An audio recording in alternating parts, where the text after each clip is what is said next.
A note before we begin. Close your eyes, or let them rest on something soft and still. You don't have to follow every word. You don't have to stay awake.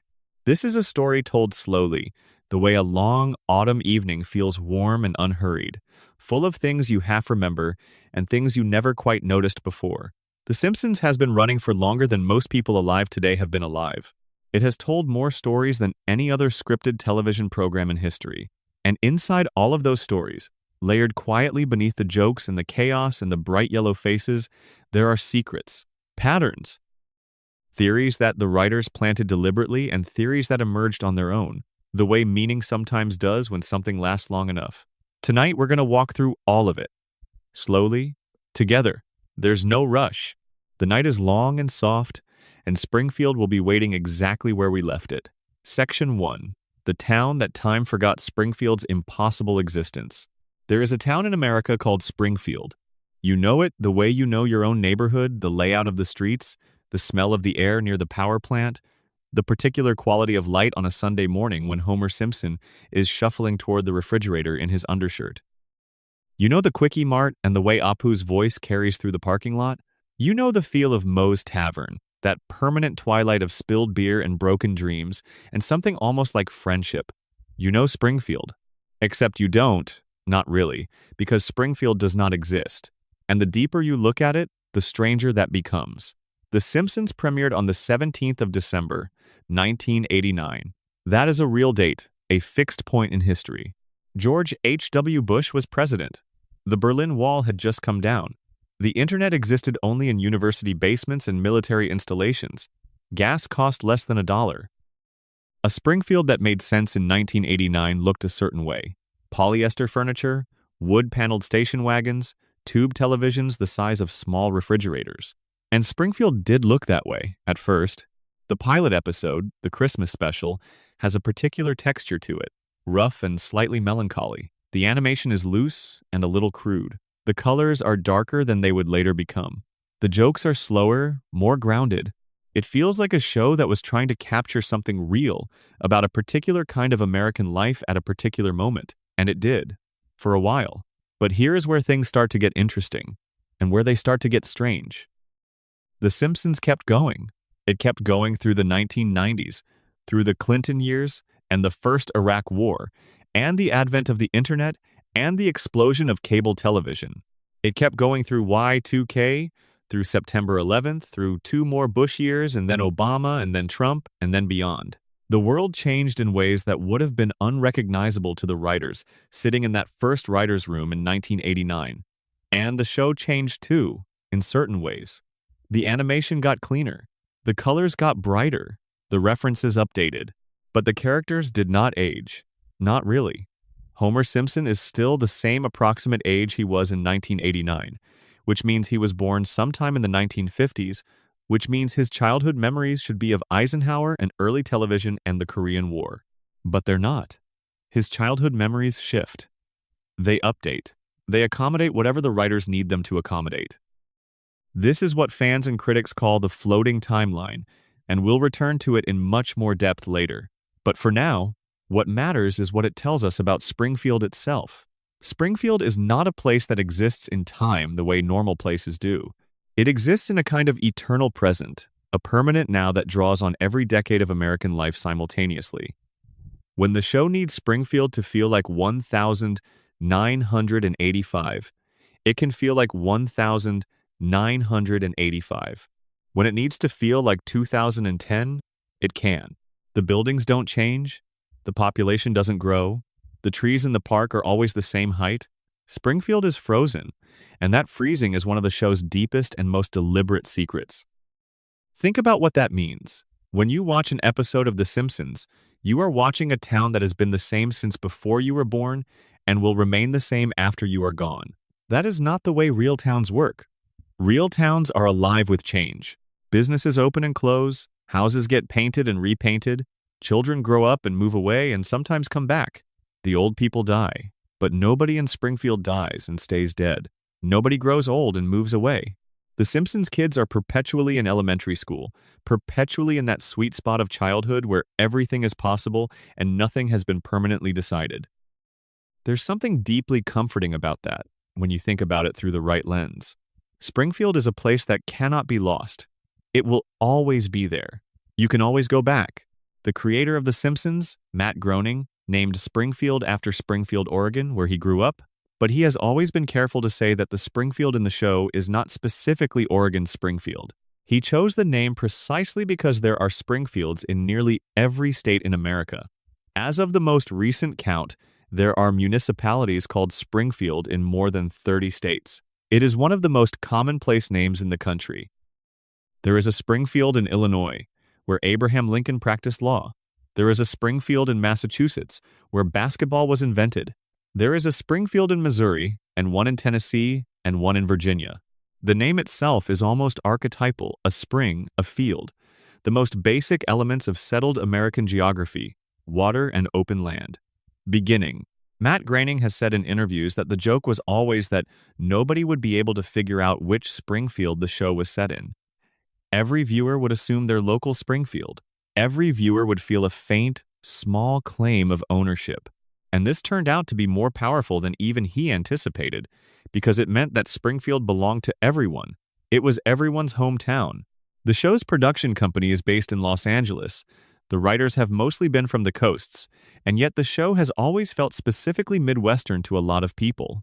Landlocked and unpretentious. Working class in a way that doesn't romanticize itself.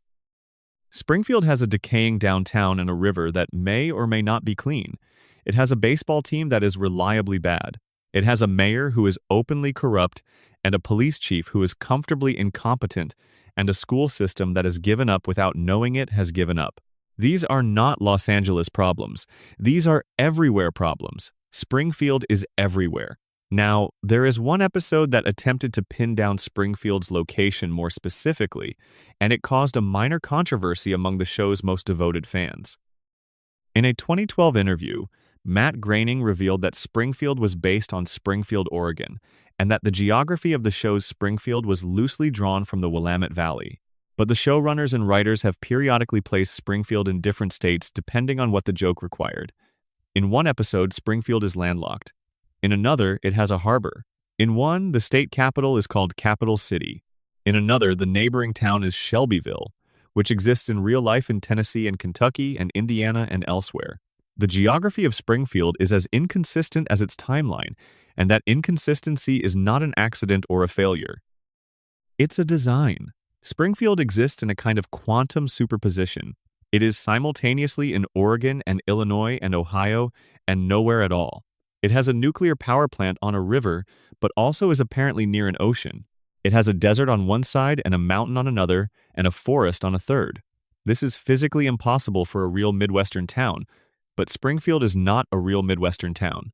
It is the idea of an American town, assembled from every American town that ever was. When Homer drives to Mount Springfield for a ski trip, he is driving to every mountain near every American town. When the Simpsons go to the beach, they are going to every American beach. The specificity of the show is always in the characters and the jokes, never quite in the geography.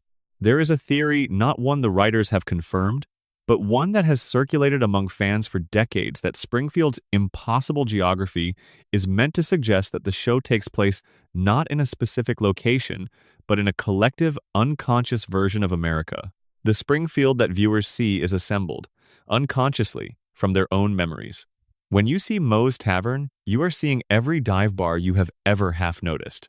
When you see the elementary school, you are seeing your own elementary school, or something close to it. The nuclear plant's cooling towers recall every industrial structure you've driven past on a highway and forgotten about. Springfield is built from the material of shared experience, which is why it feels familiar to people in Alabama and people in Alaska. People in small towns and people who grew up in cities and only dimly know what a small town feels like from television. This brings us to something that the show itself has occasionally acknowledged with a kind of winking self-awareness. Springfield is fictional, but it is aware of its own fictionality in a way that real places are not. There have been episodes where characters reference the fact that they are in a television show. There have been moments of animation that deliberately break from the show's visual style to signal that something is different, something is being peeled back. The show has had experimental episodes, anthology episodes, episodes where the normal rules of the Springfield universe are suspended. These episodes are among the most beloved the show has ever produced: the Halloween specials, the clip show episodes that reveal new footage never seen before, the musical episodes, the episode told entirely in black and white. Each of these is a kind of reminder that Springfield is a place with no fixed physical address, only a fixed emotional one. That emotional address is somewhere in the late afternoon of a childhood you may or may not have had. It is the feeling of Saturday morning cartoons, and the smell of someone cooking in the next room, and the certainty that the world outside is large and full of things that don't quite concern you yet. Springfield is, at its heart, a place of refuge. Even when its stories are dark and they get dark, there is a fundamental warmth to the town that makes darkness feel survivable. The Simpsons has told stories about addiction and death and poverty and corruption and the failure of institutions and the slow erosion of the American dream, and it has told all of these stories inside a town where the sun sets in the same particular orange every evening, and the power plant hums, and the Quick E-Mart stays open, and something about it all feels manageable. Familiar, like home. Let's talk about the details of Springfield that are easy to miss. The town has a single elementary school that seems to handle all of the elementary-age children in the community, and that school is perpetually underfunded, understaffed, and run by people who range from well-meaning to deeply strange. Springfield Elementary is an institution that feels like a real American public school in all the ways that are not flattering: the peeling paint, the outdated textbooks, the teachers who have been there long enough to stop trying, the administrators who are more concerned with appearances than with education. Principal Skinner, whom we'll return to at length later, is a man ground down by bureaucracy into something that resembles a person but sometimes seems to lack the animating spark. The school exists as a satire of public education that is simultaneously too cruel to be entirely comfortable and too accurate to be entirely dismissed. The town's economy is built around the nuclear power plant, which employs a significant portion of the working-age population. This is worth dwelling on. Springfield's central industry is nuclear power, which means Springfield's central industry is the management of something invisible and potentially catastrophic. There are no farms in Springfield's economy, no factories making things you can see and hold.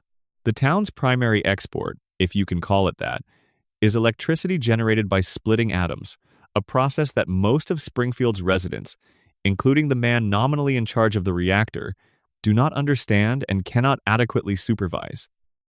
This is a remarkable thing to make the backbone of a fictional American town's economy, and it was a deliberate choice by the show's creators. The power plant is a symbol. We'll spend a great deal of time with that symbol. For now, close your eyes a little more. Let Springfield settle into your mind the way it always has: that familiar yellow, that blue sky, that particular American ordinariness elevated just slightly into something more dreamlike. The town is real in the way that only the best imaginary places are real, not because you can find it on a map, but because you recognize it the moment you see it. You have always known Springfield. You grew up there, in a sense, whether or not you watch the show. It is part of what America thinks of itself, which is both a remarkable achievement for a half-hour animated comedy and a window into something genuine about how we tell stories and where we choose to set them. Springfield has no city limits that mean anything. It has no border that holds. It expands when the story needs it to expand and contracts when the story needs it to contract. It is, in the oldest sense of the word, a mythological place, not because it has dragons or magic, but because it has the quality that all myths have.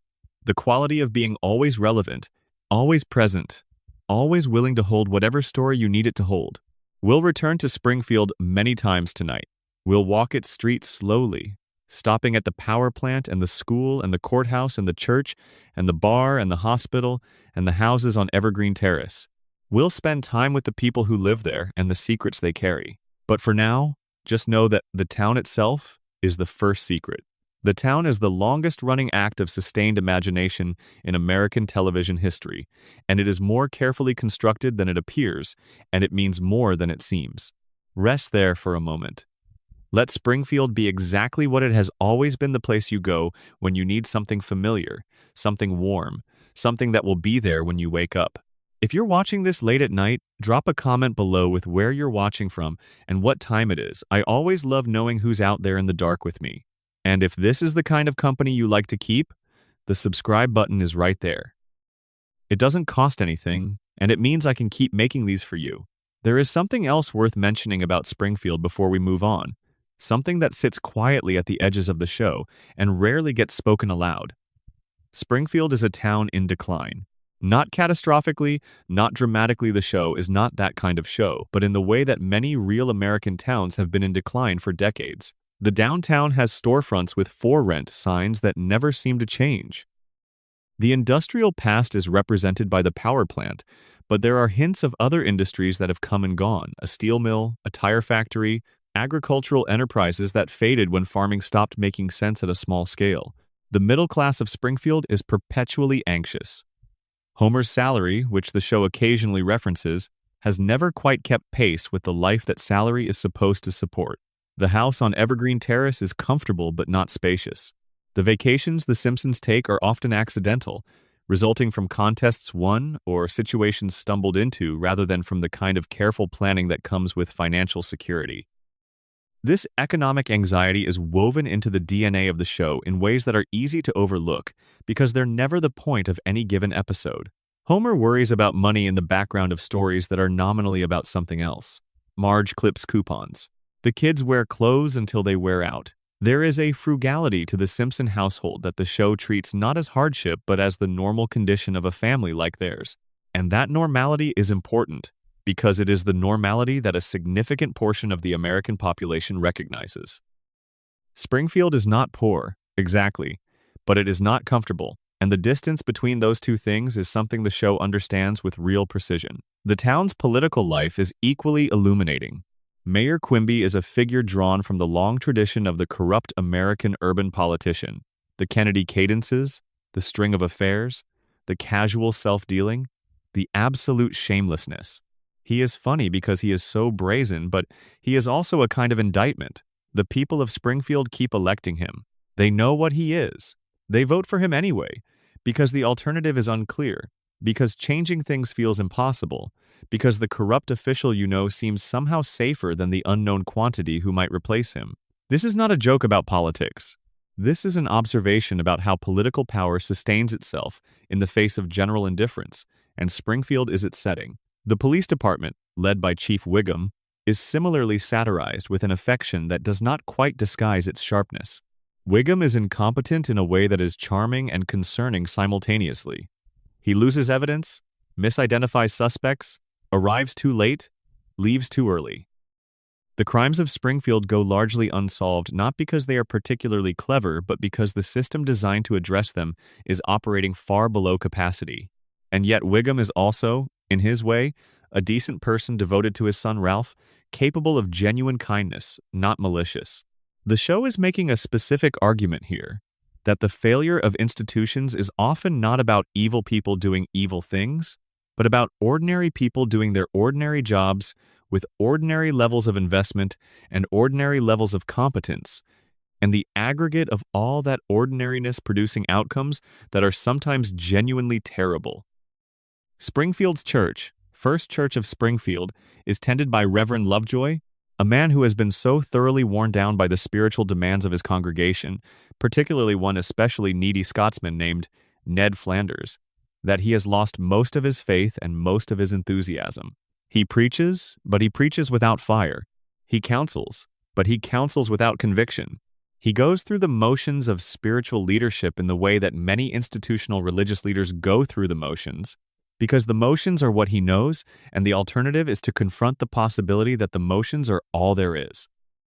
This is a pointed observation about organized religion that the show makes so gently and so consistently that it barely registers as criticism. Lovejoy is funny. He is also a portrait of spiritual exhaustion. And then there is Ned Flanders, Springfield's truest believer, its most genuinely good citizen, the man who lives by his principles with a consistency that his neighbor Homer finds both admirable and infuriating. Ned is a mystery that the show has taken decades to slowly unpack. How does a man like Ned exist in a town like Springfield? How does genuine goodness survive in a community whose institutions are hollow and whose social fabric is fraying? We'll spend real time with Ned later.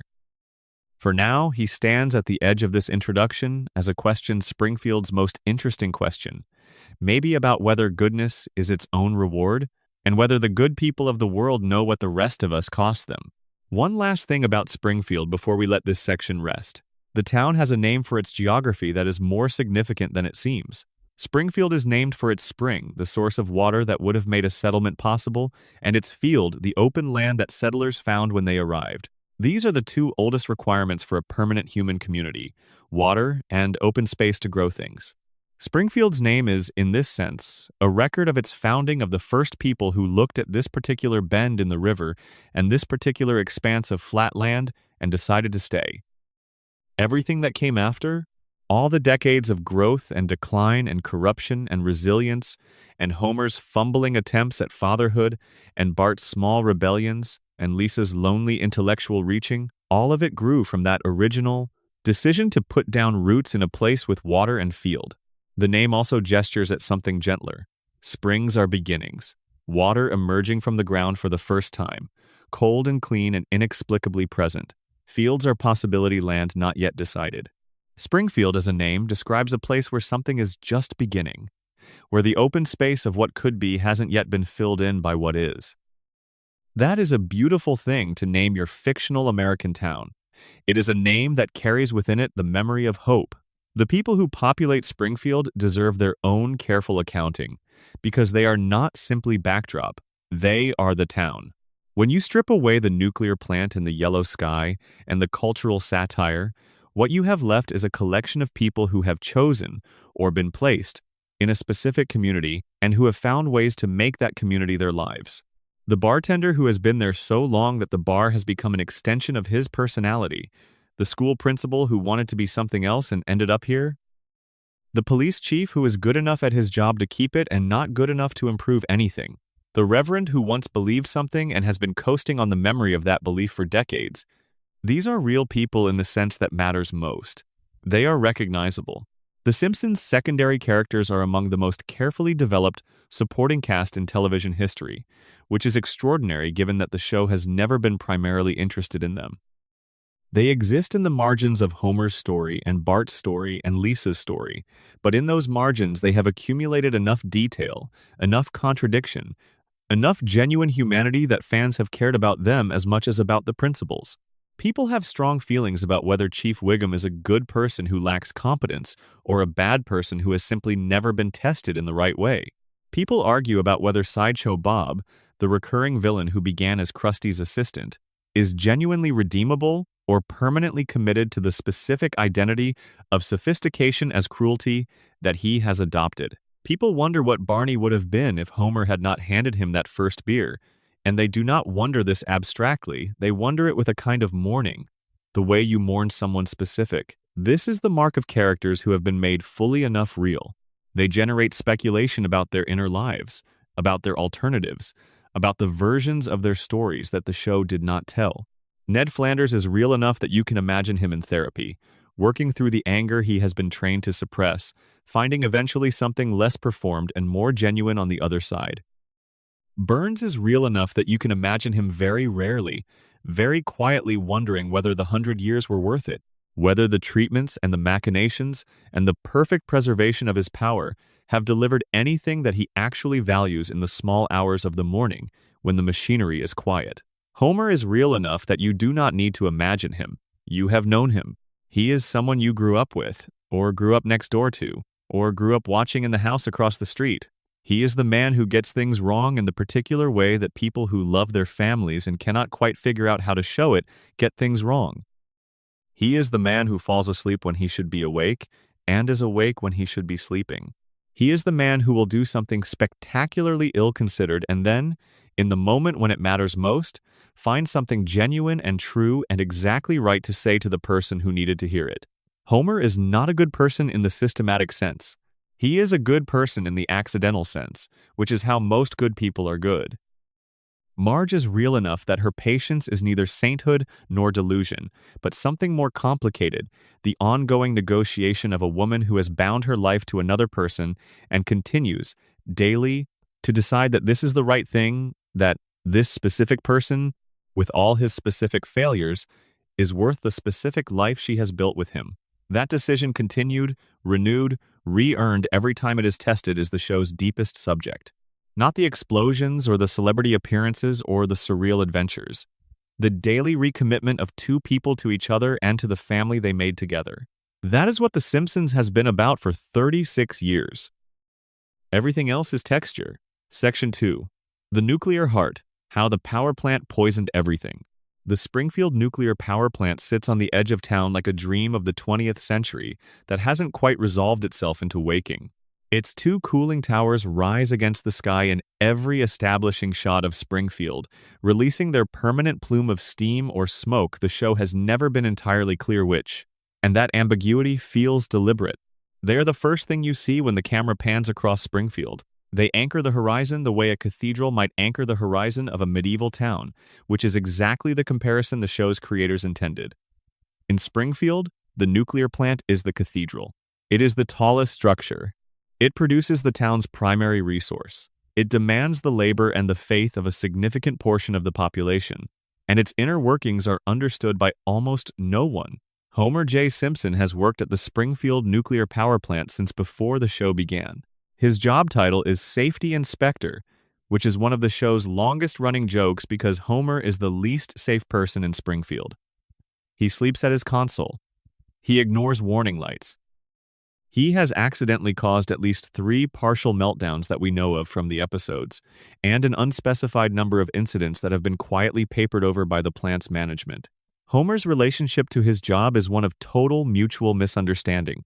The job requires vigilance, technical knowledge, and a sincere commitment to preventing radioactive catastrophe. Homer brings to it an unshakable belief that everything will probably work out, combined with a genuine inability to understand most of the instruments he is supposed to monitor.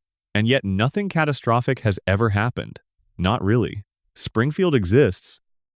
Its river is polluted with a 3-eyed fish. Its soil occasionally glows at night. Its tap water has a slightly chemical quality, but the town has not been destroyed. The reactor has not melted down in any permanent way. The cooling towers still stand. Something is preventing catastrophe, and that something is not Homer's vigilance or the plant's safety protocols. The show has occasionally gestured at what that something might be: luck, or the kind of grace that protects fools, or perhaps something stranger and more structural, but it has never fully explained it. The nuclear plant's survival, despite everything, is part of Springfield's essential character, a place that should by rights have collapsed under the weight of its own dysfunction, and somehow hasn't. Charles Montgomery Burns is the plant's owner. He is 104 years old. Give or take, the show is inconsistent about his exact age, though it is always very old. He is impossibly thin, hunched, whispery, possessed of a disproportionate amount of power over the lives of everyone in Springfield. He owns the plant. The plant employs much of the town. This makes Burns, by any reasonable measure, the most powerful person in Springfield, more powerful than the mayor, more powerful than the police chief, more powerful than anyone who holds an official title. His power is economic, which is the durable kind. Mayors come and go. Economic power stays. Burns did not always own the plant. He inherited it, built it up, consolidated it, in the way that the great American fortunes of the 20th century were built through a combination of early acquisition, ruthless exploitation of labor, strategic political maneuvering, and a complete indifference to the human cost of industrial production. Burns represents something the show takes seriously even while it treats him as a comic figure: the concentration of economic power in the hands of a very old man who is disconnected from the actual experience of the people who work for him. He does not know Homer's name. He routinely refers to his employees as numbers or vague descriptive labels. He has to be reminded repeatedly of basic facts about the lives of the people who work for him and whose labor sustains his wealth. This is not depicted as unusual. It is depicted as the normal condition of that kind of ownership. There is a recurring bit in the show, it appears dozens of times across the series, where Mr. Burns cannot remember Homer's name or recognize his face. Despite the fact that Homer has saved his life on multiple occasions, has been involved in some of the most dramatic incidents in the plant's history, and has by any measure been the single most consequential employee in the facility's recent history. Burns looks at Homer and sees nothing. Not a person, not a problem, not even an enemy, just an absence where recognition should be. This is played for comedy, and it is funny. It is also, if you think about it slowly, one of the most precise observations the show makes about the relationship between the very wealthy and the people who work for them. Homer is invisible to Burns, not because Burns is evil, though he is often depicted as evil, but because the kind of power Burns has does not require seeing individuals. It requires only managing categories. The plant itself is a character in a way that no other building in Springfield is. We see its interior regularly: the control room where Homer dozes, the reactor core that glows with improbable colors, the boardroom where Burns receives reports from executives who are themselves often confused about what is happening. The plant has a hospital wing, a cafeteria, a bowling alley that was added at some point in the plant's history for reasons the show implies were about keeping employees on the premises rather than genuine concern for their leisure. The plant is a self-contained ecosystem, designed to absorb as much of its workers' lives as possible. The influence of the plant on Springfield's environment is one of the show's most consistent running threads. The Springfield River, which runs behind the plant, contains a species of fish that exists nowhere else: the three-eyed fish. Often seen in close-up as a symbol of the river's chemical contamination. Blinky, as fans have named this fish, appeared in a famous episode where environmental regulators attempt to investigate the plant's discharge practices, and Burns responds by running for governor specifically to gain the regulatory power to shut down the investigation. He nearly succeeds. The episode ends in one of the show's better-known reversals, when a television debate performance is undone by Blinky appearing on the dinner table at exactly the wrong moment. But the river is still contaminated. Blinky is still swimming in it. Nothing was actually fixed. This is a pattern the show returns to again and again: the moment of apparent accountability that does not result in actual change. Investigations are launched and diverted. Regulations are proposed and diluted. The mayor responds to scandals with press conferences that substitute for action. Burns is exposed and then escapes exposure. The mechanisms of accountability in Springfield are real enough to occasionally create drama, but not strong enough to actually alter the underlying conditions. The river was contaminated before Homer started working at the plant. It will be contaminated after he retires, if he ever retires. The cooling towers will still be there. The three-eyed fish will still be swimming. What does it mean to grow up in a town where the primary industry is something your body cannot detect, but that may be changing you at a cellular level? The Simpsons has never asked this question directly. It would make for a very different kind of show, but it hovers at the edges of the Springfield environment in ways that are worth noticing.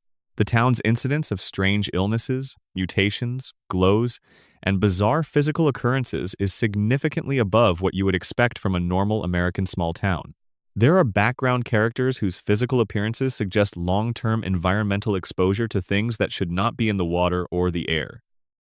The show plays these for laughs, as it plays most things, but the cumulative picture is of a community that has made a certain bargain: economic stability in exchange for the right not to ask too many questions about what the plant is doing to the air and the water and, ultimately, to them. Homer's own body is a record of this bargain. He has been exposed to radioactive material more times than any character should be able to survive. There is a famous recurring image of a donut with a bite taken out of it. The donut glowing slightly with the suggestion of contamination. Homer takes a bite, experiences a brief moment of apparent radiation poisoning, and then shrugs it off. His hair has fallen out and regrown. He has had medical events that would be permanent in any realistic context, and yet Homer survives. Homer persists. He is, in his way, as unkillable as Burns, which is perhaps the show's most quietly pointed observation about the working class. They are as resilient as the people who exploit them and receive significantly less credit for it. The plant also represents something about the American 20th century that the show understands at a gut level. Nuclear power was once the future. When the Springfield plant was built, the show implies it was constructed sometime in the 1960s or 1970s. During the era of American nuclear optimism, it represented the promise that technology could provide unlimited clean energy, that the atom could be harnessed and made domestic. that the future would be powered by something invisible and almost miraculous. That promise has curdled considerably in the decades since. The accidents at 3 Mile Island and Chernobyl and Fukushima have made nuclear power synonymous with catastrophic risk in the popular imagination.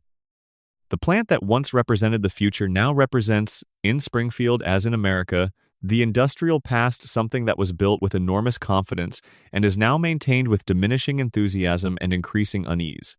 Homer's indifference to the risks of his job is, in this reading, not just a personal character trait. It is a kind of cultural inheritance.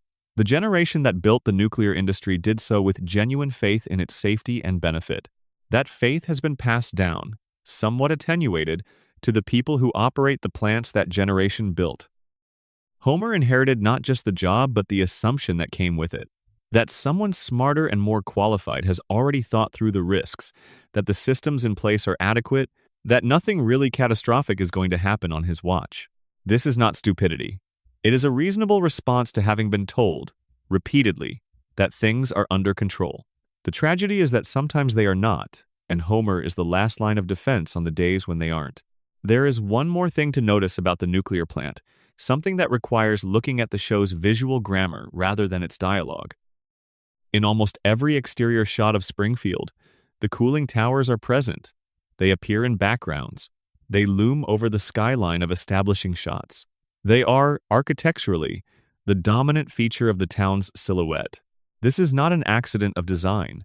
The show's creators made a specific choice to make the nuclear plant visually omnipresent, the way a castle might dominate the visual landscape of a medieval village. The plant is always watching.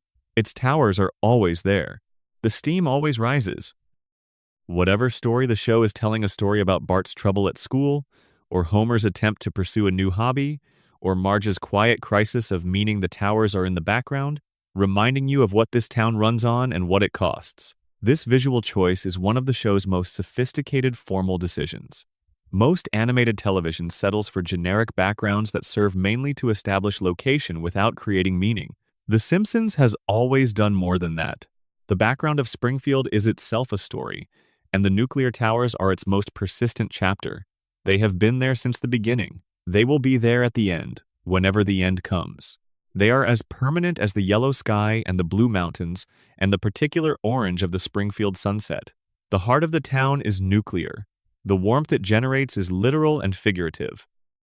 And the cost of that warmth is something the show has spent decades quietly reckoning with. Rest with that image for a moment, those two white towers against the Springfield sky, the steam rising peacefully, the town going about its business in their shadow. It is a beautiful image and a troubling one. And the fact that it can be both at once is part of why this show has lasted as long as it has. The workers of the Springfield nuclear power plant are, as a group, one of the show's most interesting background textures. They appear in crowd scenes, in the cafeteria, in the locker room. They are the people whose labor actually operates the facility, whose presence at the control panels and in the maintenance corridors is what keeps the town lit. Most of them are unnamed. Most of them appear only briefly.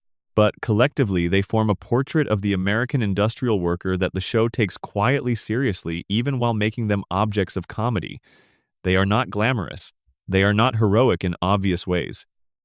They are men and women who go to a job that is demanding and dangerous and largely invisible, who do not receive recognition commensurate with the importance of what they do, and who have made their peace with this arrangement in the way that most working people make peace with the arrangements of their working lives.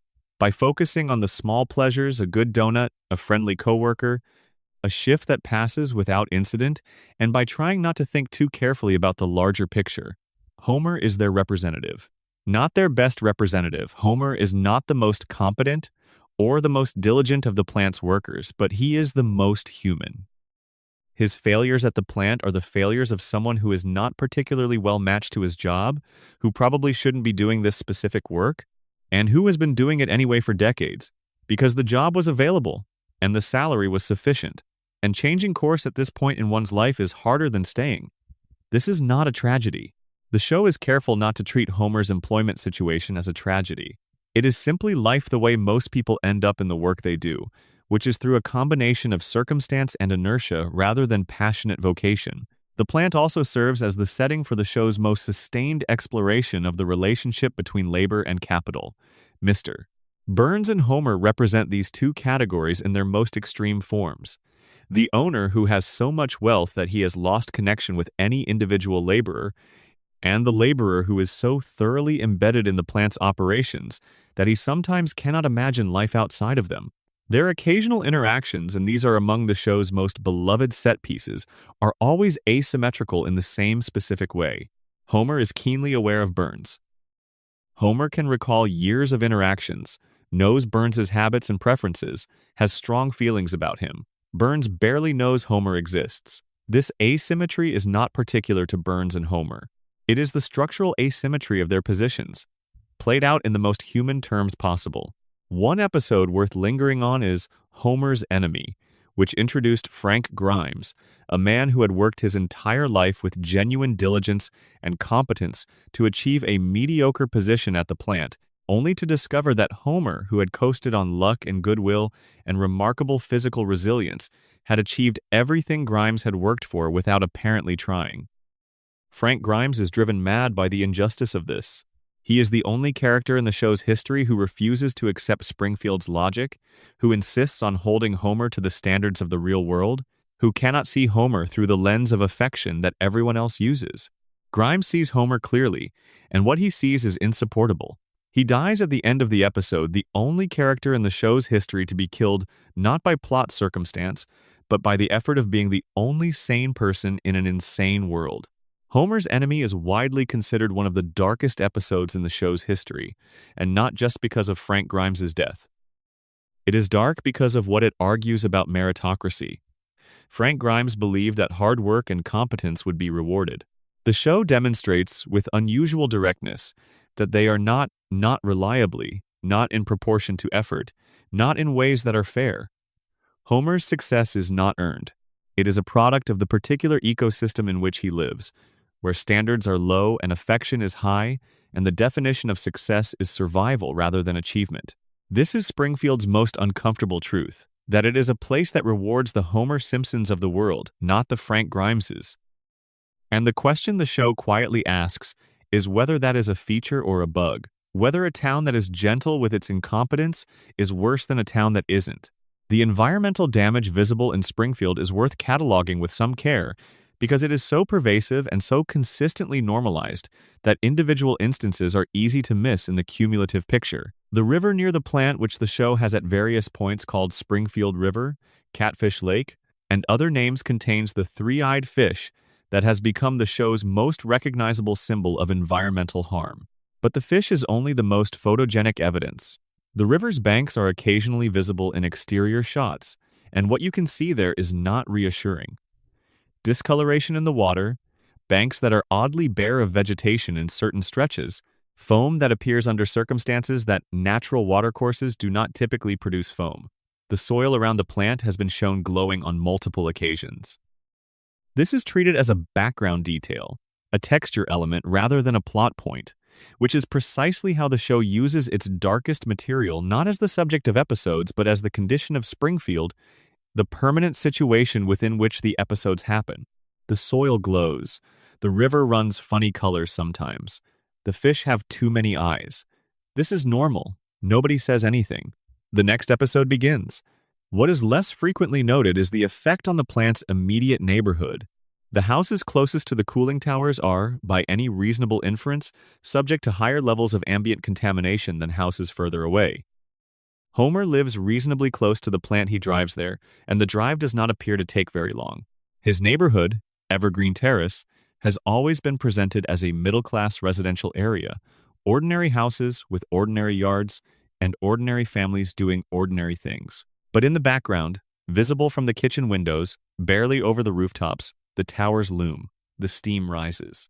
The contamination spreads in the plume that goes wherever the wind goes, which is everywhere and nowhere, and particularly into the lungs of the people who live closest. The show has not made a documentary about industrial contamination in American residential areas, but it has described one, frame by frame, over 36 years, in the background of a comedy. And the comedy has always depended, at least partly, on the audience's willingness to accept the contamination as background, as condition, as the price of the stories they are watching. In this, the audience and the residents of Springfield are made equivalent. We normalize it because we need the show to continue. They normalize it because they need the town to continue. The negotiation is the same. There is a small and significant moment in one of the show's earlier seasons where a group of Springfield residents attempt to address the plant's environmental violations through the legal and regulatory system. They find an attorney, they file complaints, they gather evidence, they present their case, and the case goes nowhere because Burns has lawyers and connections and a bank of resources that the individual plaintiffs cannot match, and the regulatory system has been sufficiently compromised by Burns's political influence that the inspectors who should be enforcing the violations are the same inspectors who have been missing them for decades. The residents lose. The violations continue. The river keeps running its particular colors. This storyline is not the focus of the episode it appears in. It is a B-plot, a sidebar, something that happens while the main story proceeds. And this is correct.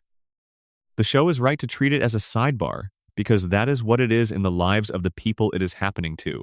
The attempt to address industrial contamination through legal channels is a background activity in most people's lives, something pursued alongside working and raising children and managing the ordinary crises of a family, not something that becomes the whole of life. The show captures this correctly. The fight for environmental accountability is real and ongoing, and perpetually under-resourced, and it happens in the margins of everything else. Section 3. Homer's long sleep, the coma theory. Here is a theory. It has been discussed in corners of the internet for years, passed around fan forums and Reddit threads and YouTube comment sections, and it goes like this. Homer Simpson has been in a coma since 1993. Everything that happens after the episode, So It's Come to This, a Simpsons clip show in which Homer is crushed by a vending machine and hospitalized, is a dream. The suburban chaos, the outlandish adventures, the shark-jumping storylines that fans complain about, all of it is the fever dream of a man lying in a hospital bed somewhere in Springfield, his brain spinning out increasingly elaborate fantasies from the material of his real life, which was always simpler and more grounded than what followed. This theory is not confirmed by the show's creators.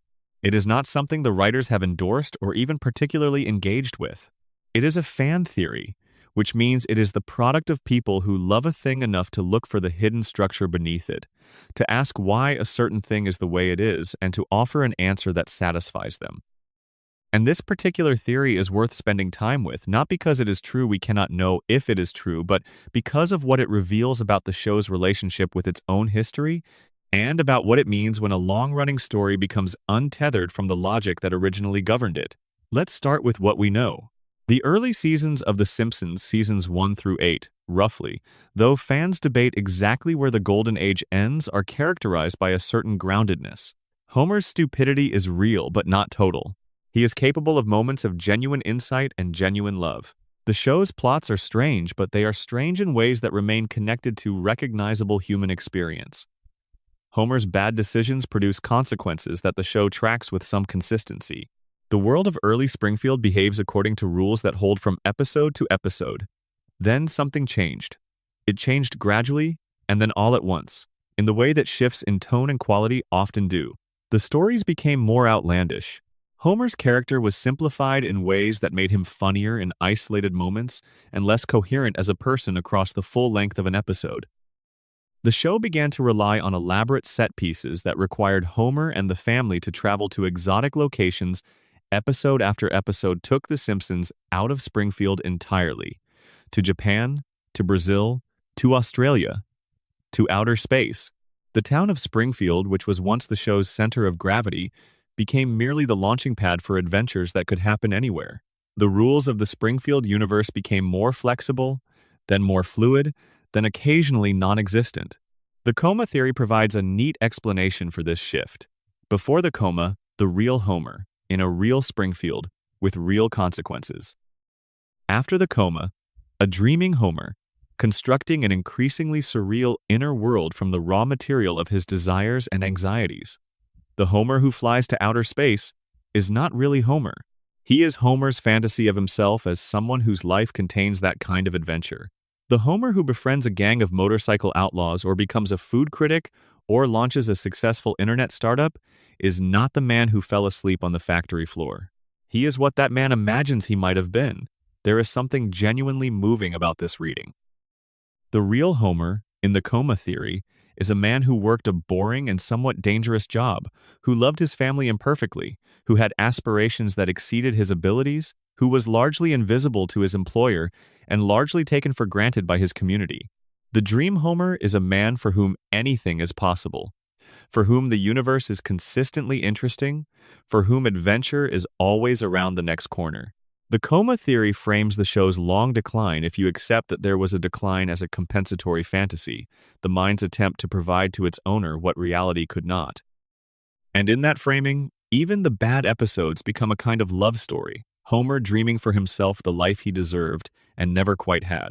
The episode that supposedly triggers the coma is the clip show from season 4, which means the theory requires you to believe that Homer's most iconic adventures, including many of the show's most beloved episodes from its golden era, were already products of the coma.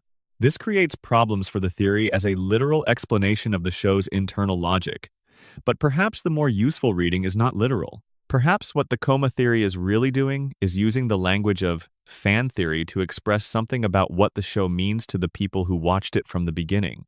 It is saying, there was a Homer we knew, and then there was a different Homer, and the change was so significant that it felt like a different person. It felt like the real Homer had gone somewhere and someone else had taken his place. This kind of fan response, the construction of theories to explain or rationalize changes in a beloved show, is a form of grief. It is what people do when something they love changes in ways they didn't want it to change.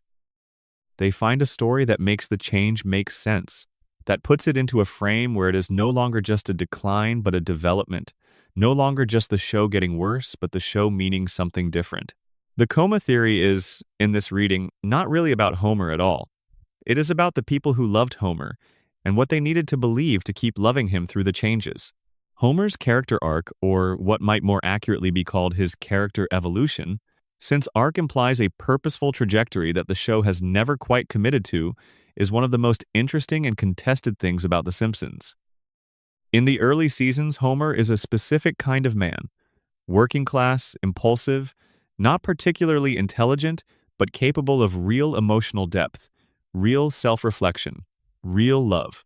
He is frustrating and funny and familiar. He is the kind of father who fails his children regularly but loves them consistently, whose failures are comprehensible because they come from recognizable human weaknesses rather than from cartoonish excess. Over the seasons, Homer has been interpreted and reinterpreted. He has been made stupider and then slightly less stupid. He has been given new obsessions and new quirks. He has been placed in situations that require him to be more competent than his character would suggest, and in situations that require him to be more incompetent. The character has been pulled in different directions by different writers, who each had their own sense of who Homer was and what the show needed him to be. The result is not a coherent character development, but something more interesting and more honest about how long-running series work. A character who is recognizably himself at the core while being almost infinitely flexible at the edges. What remains constant across every version of Homer is his relationship with the specific pleasures of his life: donuts, beer, television, his couch, the particular comfort of the house on Evergreen Terrace. Homer's loves are modest and physical and immediate. He does not want power or fame or recognition, at least not primarily. He wants to be comfortable, and he wants the people he loves to be comfortable. His great ambition is the absence of struggle. This sounds like a low bar, and the show occasionally treats it as one. Homer's contentment is often contrasted with Lisa's aspirations and found wanting. But there is another reading, quieter and more sympathetic. Homer's capacity for contentment is a form of wisdom. He knows what he needs. He knows what makes him happy. He pursues it without apology. Most people spend their entire lives trying to figure out what Homer already knows. The coma theory, when you look at it this way, becomes not a criticism of Homer but a defense of him. The Homer who lies in the hospital, dreaming of adventures and outlandishness, and a life larger than the one he has, that Homer is not diminished by the dreaming. He is made more sympathetic, He is a man whose inner world is richer than his circumstances, whose imagination exceeds the boundaries of his life, who compensates for what he lacks by creating a version of himself that doesn't lack it. This is what imagination does for all of us, in the dark, in the dreams we have when the world of the day has finally gone quiet. There is a specific episode that fans of the coma theory often point to as evidence, though it predates the supposed coma by several seasons. In Bart Gets Hit by a Car, from season 2, Homer dreams of a detailed afterlife with a specific geography and specific characters. He goes to hell briefly before being redirected to heaven, and the visual language of both places is rich and sustained, in ways that suggest a mind capable of constructing elaborate alternative realities. The episode establishes early in the show's history that Homer's interior life, his dreaming life, is vivid and detailed and strange, in ways that his waking life is not. He is more alive in a sense when he is asleep. This is worth holding on to as we continue through the night.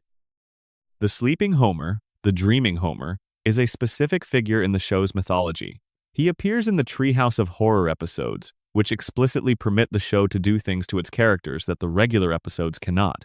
He appears in the many dream sequences that the show has used over the years as opportunities to do something stranger and more formally adventurous than the regular format allows.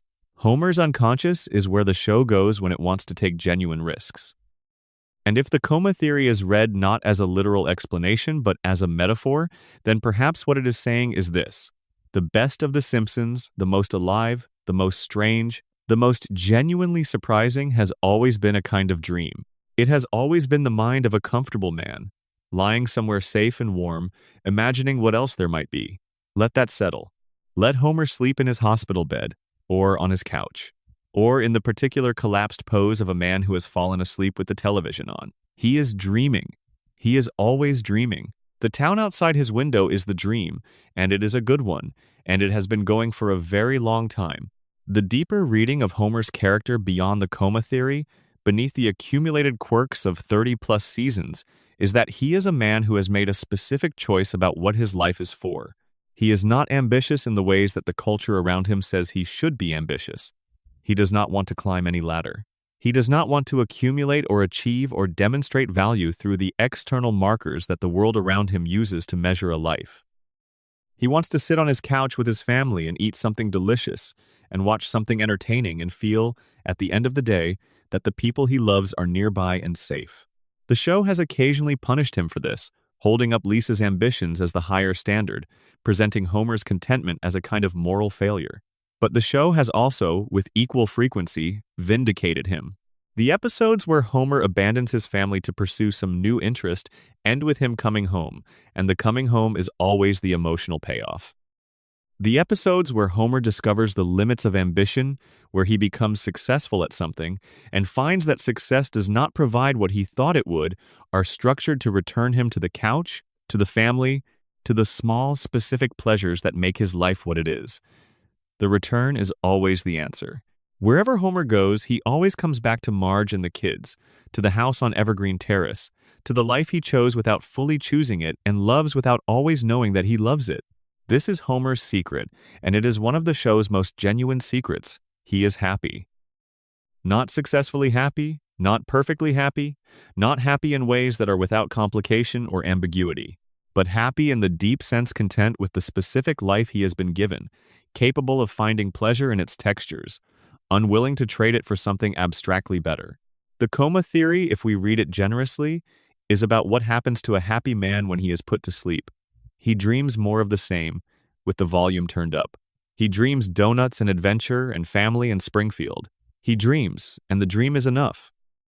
The early seasons of The Simpsons, before the supposed coma and before the tonal shift that came to define later seasons, are characterized by something that is worth naming precisely. They are characterized by consequence. Actions in the early episodes have consequences that the characters carry, at least through the duration of an episode and sometimes across multiple episodes. Homer's failures at work produce anxiety about financial stability that runs through several episodes of a season. Marge's struggles with anxiety and with her sense of herself outside the family accumulate rather than simply reset. Bart's conflicts with school are not isolated incidents, but a running thread in a larger story about a child who does not fit the system and is trying to figure out what that means. This consequence-based storytelling produced some of the most emotionally satisfying television of the early 1990s. It gave the characters weight.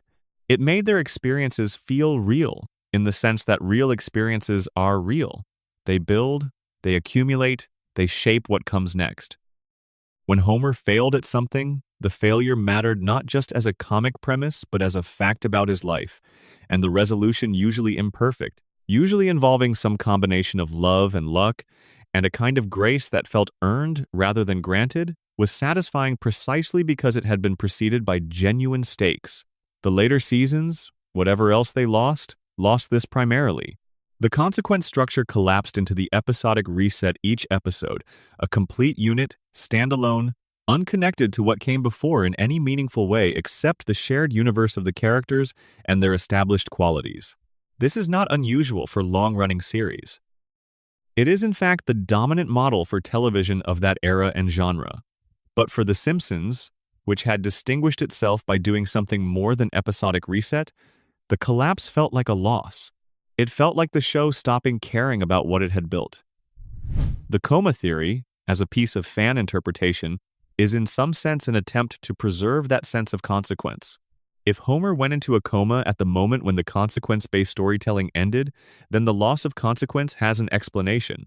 Homer's dreaming mind does not maintain consequence because dreams do not maintain consequence.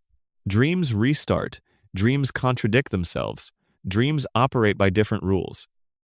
The coma theory is the fans' way of saying, the early seasons were real, with real stakes, and what came after was different.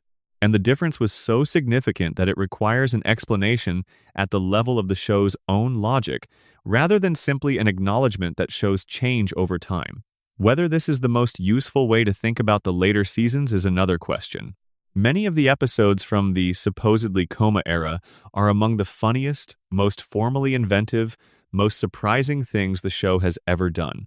The loss of consequence and the gain of freedom are connected.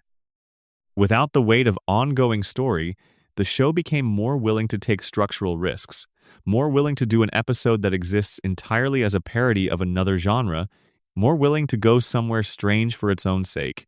The golden cage of consequence that made the early seasons emotionally satisfying was also the constraint that the later seasons escaped, and the escape produced things that the early seasons could not have. Homer's relationship with his own consciousness is the show's most consistent and most interesting running thread, beneath the more visible threads about his family.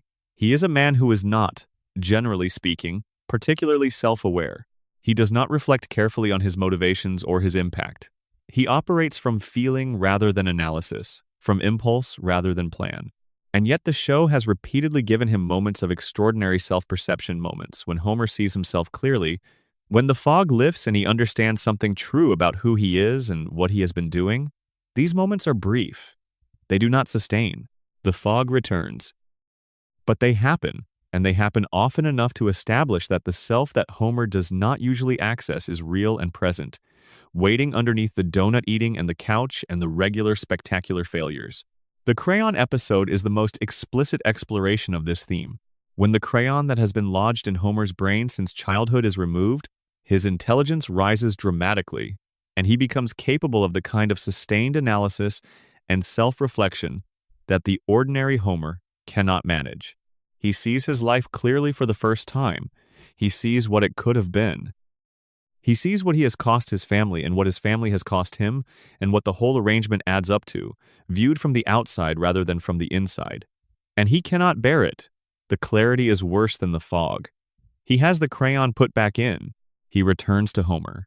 This is the show's most heartbreaking episode, and it is heartbreaking in a specific way that is worth articulating. Homer does not choose the crayon because he is incapable of better. He is, as the episode demonstrates, capable of considerably better. He chooses the crayon because capable Homer is miserable and ordinary Homer is happy, and he values his happiness more than his capability. This is presented as a failure. The show does not pretend otherwise, but it is also presented as comprehensible, understandable, not something to be simply condemned. The choice between a painful intelligence and a comfortable stupidity is one that the show refuses to judge simply because it understands that the choice is real and the alternatives are both genuinely available and genuinely limited. The relationship between Homer's dreams and the show's formal experimentation is worth examining because it reveals something about how the show understands its own possibilities. The episodes that are most formally adventurous, the ones that depart most dramatically from the show's normal mode of a family comedy in a recognizable American setting, tend to be episodes that are explicitly about dreaming or imagination. The Treehouse of Horror anthology specials, which air around Halloween, are the clearest example. They are licensed by their explicitly non-canonical status to do things the show cannot do in its regular continuity. Characters die. The laws of physics are suspended. The genre shifts from comedy to horror to science fiction to whatever else the writers want to explore. The license comes from the explicit statement, "This is not real. This is a Halloween story." The coma theory extends this logic to the entire post-season 4 run of the show. If Homer's brain is generating the story, then the story has the formal license of a dream. It can do anything, it can go anywhere, it can contradict itself, it can resurrect the dead, and make the impossible ordinary. The show's increasing formal adventurousness after the early seasons, the willingness to do episodes in black and white, or as silent films, or as anime, or as documentary parody makes sense under this reading, not as creative restlessness, but as the natural behavior of a dreaming mind, which has access to every form it has ever encountered and applies them according to dream logic rather than waking logic. Homer has seen black and white films. Homer has seen anime. Homer has seen documentaries and silent movies and musicals and every other form that the show has eventually parodied. In the coma theory, the later seasons are the show rifling through Homer's full library of cultural experience, finding new containers for the same family, dressing the same love story in different formal clothes. This is what dreams do. They take the same material and present it in a new form, as if the form itself were the message, as if the mind were saying, here is the same thing you already know, but look at it from this angle, in this light, wearing this costume. The formal experiments of the later seasons have produced some of the show's most genuinely remarkable episodes. The 22 short films about Springfield episode, which abandons the central family entirely to follow a series of secondary characters through their connected days, is a formal achievement that no other animated show had attempted. The episode that is told entirely from the perspective of a dog is a genuine exercise in animal phenomenology. The animated couch gags that have brought in international animation studios to produce 60-second masterpieces are achievements of formal invention that have no precedent in American television. None of these things would be possible if the show were still operating under the constraints of the consequence-based storytelling of the early seasons. The lightness of the floating timeline, the freedom of the reset button, paradoxically makes the formal experimentation possible. To invent the form, you have to be free of the content. And the later seasons, whatever they lost in emotional weight, gained in formal freedom. Section 4. The shooting of Mr. Burns, a mystery that was never closed. On the 21st of May 1995, an episode of The Simpsons ended with a cliffhanger so dramatic that it became a cultural event. Mr. Burns, Springfield's wealthiest and most powerful citizen, was shot. He collapsed in the town square, wounded. And before he lost consciousness, he managed to point a trembling finger at someone, but the identity of the shooter was hidden from the audience, left as the summer's great mystery. The episode was titled, Who Shot Mr. Burns? Part 1, and it was designed from the beginning as a homage to the great television cliffhangers, particularly the famous Who Shot JR? Moment from the show Dallas, which had captivated American audiences 15 years earlier. The show's producers staged the mystery with genuine craft and genuine glee. Every major character in Springfield was given a motive. Every major character was given an opportunity. The clues were planted with care, and some of them were planted so carefully that audiences missed them entirely, which was partly the point. The solution revealed in Part 2 at the beginning of the next season was Maggie Simpson, who had fired the gun accidentally while struggling to retrieve a lollipop that Burns had taken from her. The mystery was solved, the shooter was revealed, and the show moved on. Except that the mystery was never fully closed. Not really. Not in the ways that matter most. Let's begin with the motive question. Every major character had a reason to want Burns harmed. Homer had been fired from the plant. Bart's dog had been seized. Grandpa's retirement money had been stolen. Smithers had been publicly humiliated and dismissed. The list went on. Burns had accumulated grievances the way the very powerful sometimes do, casually, without keeping track, so that by the time anyone came looking for who might want him hurt, the answer was essentially everyone. This is not a narrative accident. This is the show making a specific point about what it means to accrue power through exploitation over the course of a century. Burns has been in Springfield long enough to have wronged, in some meaningful way, nearly every person in it. His attempted murder is, in this reading, the inevitable conclusion of his entire way of being in the world. The resolution Maggie as the accidental shooter was chosen in part because it was the least likely solution, which is the first rule of a satisfying mystery. But it was also chosen because it carries a particular thematic resonance. Maggie is the most innocent member of the Simpson family. She is a baby. She cannot speak. She cannot form intentions in the adult sense of the word. Her shooting of Mr. Burns is the purest possible form of accident, an action without malice, without planning, without any of the moral weight that the show has been asking us to attribute to the shooter for an entire summer. And yet Burns nearly dies. The most powerful man in Springfield is brought down not by a carefully planned act of revenge or justice, but by a baby, by innocence, by accident. This is an argument, though it's dressed in the language of television mystery. It's an argument that the powerful are not brought down by the people they have wronged, who are too embedded in the systems of power to successfully attack them. They are brought down by the things they did not account for by random chance, by the overlooked, by the innocent bystander who picked up the gun without understanding what it was. Burns, who spent his career carefully managing and manipulating and neutralizing every threat he could identify, never considered Maggie. He never had to. She wasn't a threat, and then she was. There is a second mystery embedded in the shooting that the show has never quite resolved, and it is more interesting than the question of who held the gun.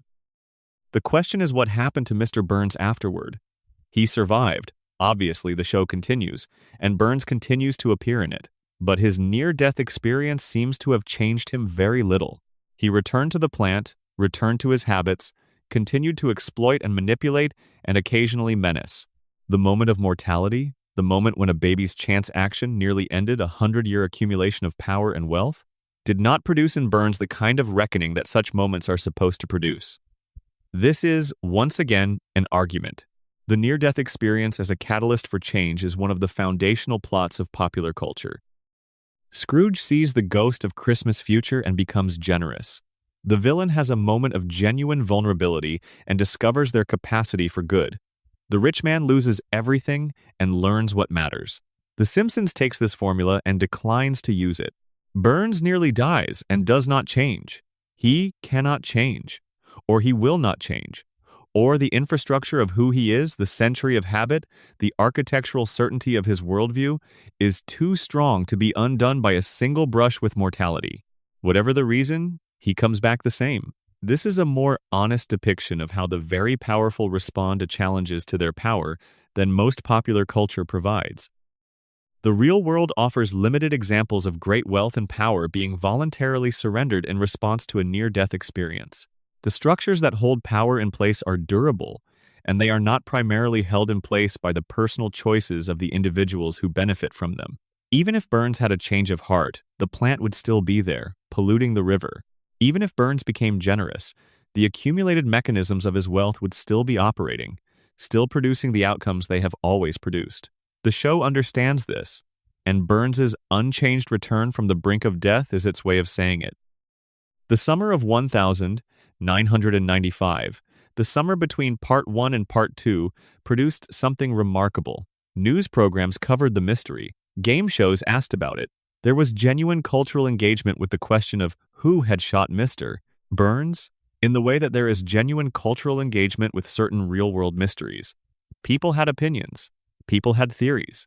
The mystery functioned for a period as a genuine shared puzzle rather than a piece of entertainment, and this distinction matters. When people engage with a puzzle, they are not passive. They are constructing something, a theory, an argument, a version of events that makes sense to them. The summer of 1995 produced millions of amateur Simpsons theorists, people who were doing the same thing that people still do in fan forums. looking at the evidence, forming hypotheses, trying to understand what the show was really saying. Many of those theorists were wrong. Most of them assumed the shooter was an adult character with a clear motive. Smithers was the most commonly guessed, followed by Homer.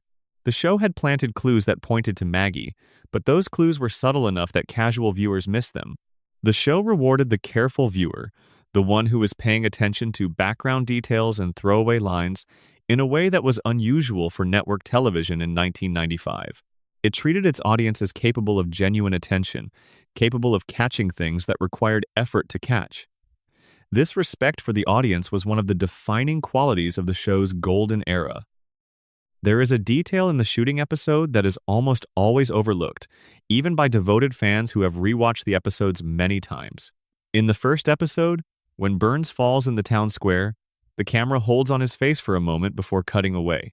And Burns, in that moment, does not look afraid. He looks surprised genuinely, almost childishly surprised, as if the one thing he never considered was that his invulnerability might have limits. He has lived for over a century. He has survived world wars and financial crashes and industrial disasters and every kind of human adversity. The idea that a bullet fired by a baby's uncertain hand could end him was not in his calculations. His expression, in that brief moment, is the expression of a man confronting a fact that does not fit into any of his existing categories. It is perhaps the most human he ever looks. What the shooting ultimately reveals about the show is something about its relationship with justice. Springfield is a town where justice is often delayed, often diverted, often transformed into something else before it arrives. Burns has done enormous harm. He should, by any reasonable reckoning, face consequences for that harm.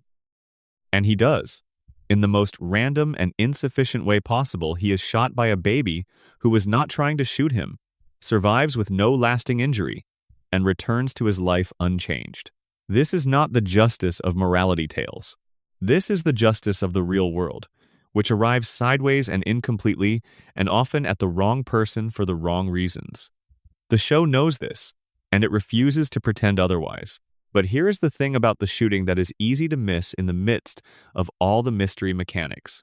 For a moment, just a moment, in the summer of 1995, every person in Springfield was a suspect.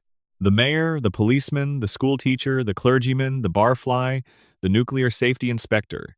Every person in the town had been sufficiently wronged by Burns to be plausibly responsible for his attempted murder. That is an extraordinary thing to say about a community. It means that the wealthiest and most powerful person in the community has made himself into an enemy of everyone else, that his power, built through exploitation and indifference, has generated sufficient resentment to implicate the entire population in his potential murder. The show does not make this explicit. It does not say, "Look at what power does to community." It does not deliver a lecture.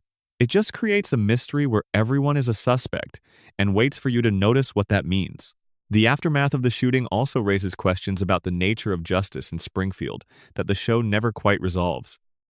When Burns woke from his coma and identified Maggie as the shooter, the legal system's response was immediate and complete: nothing.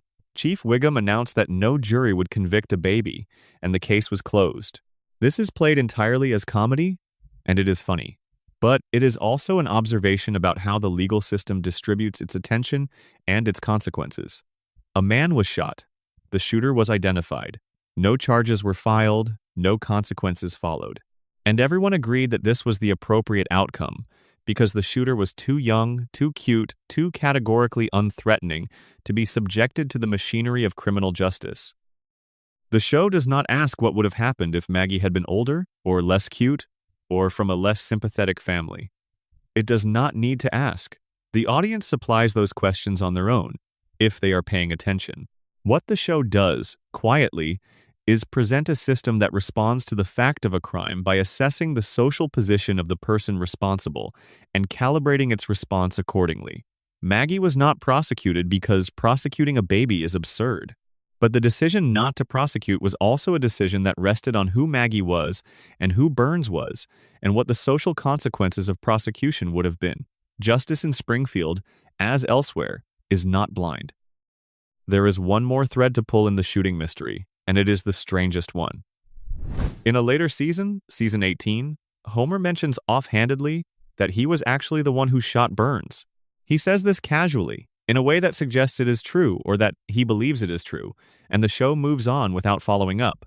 This throwaway line creates a genuine interpretive problem. If Homer shot Burns, then Maggie's guilt is either a fabrication or a misidentification. The evidence, the gun, the trajectory, the witnesses was either wrong or was engineered to point at the least prosecutable suspect. And Homer, for reasons of his own, has kept this secret for all the years between the shooting and that casual confession. This reading requires believing that Homer is capable of sustained deception across decades, which does not fit his character as the show usually presents it. Homer is not a keeper of secrets. He is the opposite of a keeper of secrets. He blurts things out, he confesses when he should stay quiet. He lacks the machinery of calculated self-preservation. And yet the line is in the episode. Homer said it. The show put it there. And the most interesting question is not whether Homer really shot Burns, but why the show chose to plant that seed so late, so casually, in a throwaway line that the plot never follows up on. Perhaps it is simply a joke about continuity, a self-aware wink at the impossibility of maintaining consistent truth across decades of episodic television. Perhaps it is a genuine late-planted clue that the writers never found the right moment to develop. Or perhaps it is the show acknowledging, in its typically sideways fashion, that the mystery was never really closed. That Maggie was a convenient answer rather than a certain one. That somewhere in the accumulated history of Springfield, the truth of who shot Mr. Burns is still waiting to be found, buried under decades of official narrative and collective forgetting and the sheer momentum of a story that keeps moving forward without ever quite going back. The summer of the Burns mystery produced something that the show's creators had not anticipated and have never quite recaptured. It made Springfield feel consequential in the way that real places feel consequential. When something happens in a real community, a crime, a scandal, a sudden shift in the social order, the community itself becomes charged. People talk about it at work. People have theories. People pick sides, develop loyalties, discover that they care about the outcome more than they would have predicted. The Burns shooting did this for a national audience. It made Springfield, for a summer, feel like a place where something real was at stake. This feeling is manufactured. The show is fiction. The crime is fictional. The stakes are fictional, and yet it worked. It worked because the show had spent 6 seasons making Springfield and its inhabitants real enough that the fiction could function emotionally as fact. You cared whether Burns lived because you had been living in Springfield long enough to have strong feelings about Burns. You wanted to know who shot him because the people in the show felt like people you knew, with real histories and real grievances, and knowing who had finally done something about Burns felt like it would tell you something true about which of those people you had been right to trust. The cultural mechanism that the Burns mystery exploited is the same mechanism that real-world crime stories exploit.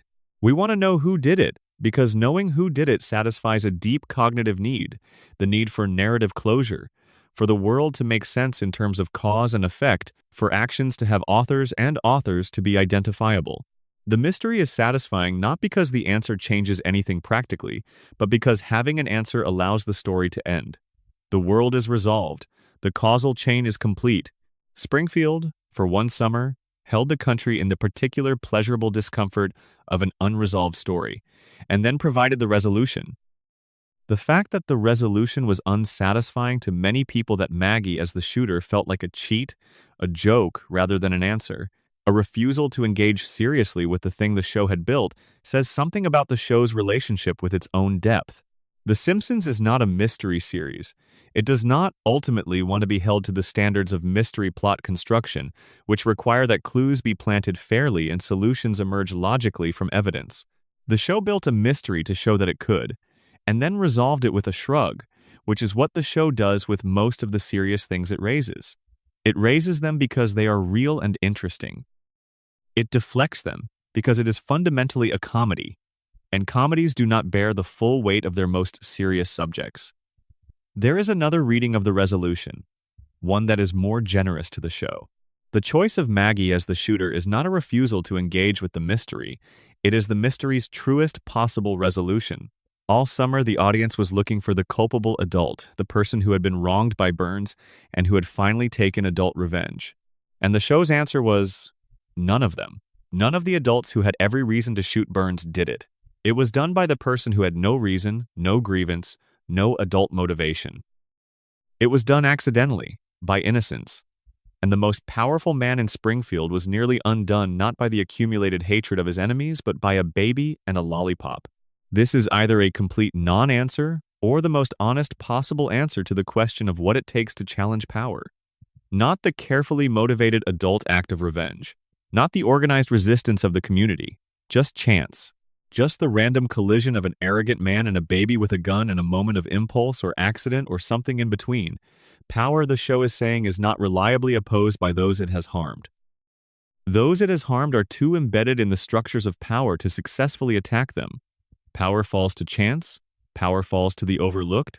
Power falls when it reaches for something small and unnecessary, a lollipop from a baby's hand, and the baby, unexpectedly, pushes back. The forensics of the Burns shooting have been analyzed by fans with a seriousness that would be appropriate for a real criminal case. The trajectory of the bullet, the position of Burns when he was shot, the specific location of the wound, all of these have been mapped and discussed and used as evidence for various competing theories. The show did not make this analysis impossible. It provided enough specific details about the physical facts of the crime to permit the kind of close reading that fans have brought to it. This is unusual for a comedy series, and it reflects the care that went into designing the mystery, the genuine effort to make it solvable in principle, even if it turned out to be, in practice, unsolvable for most of the audience.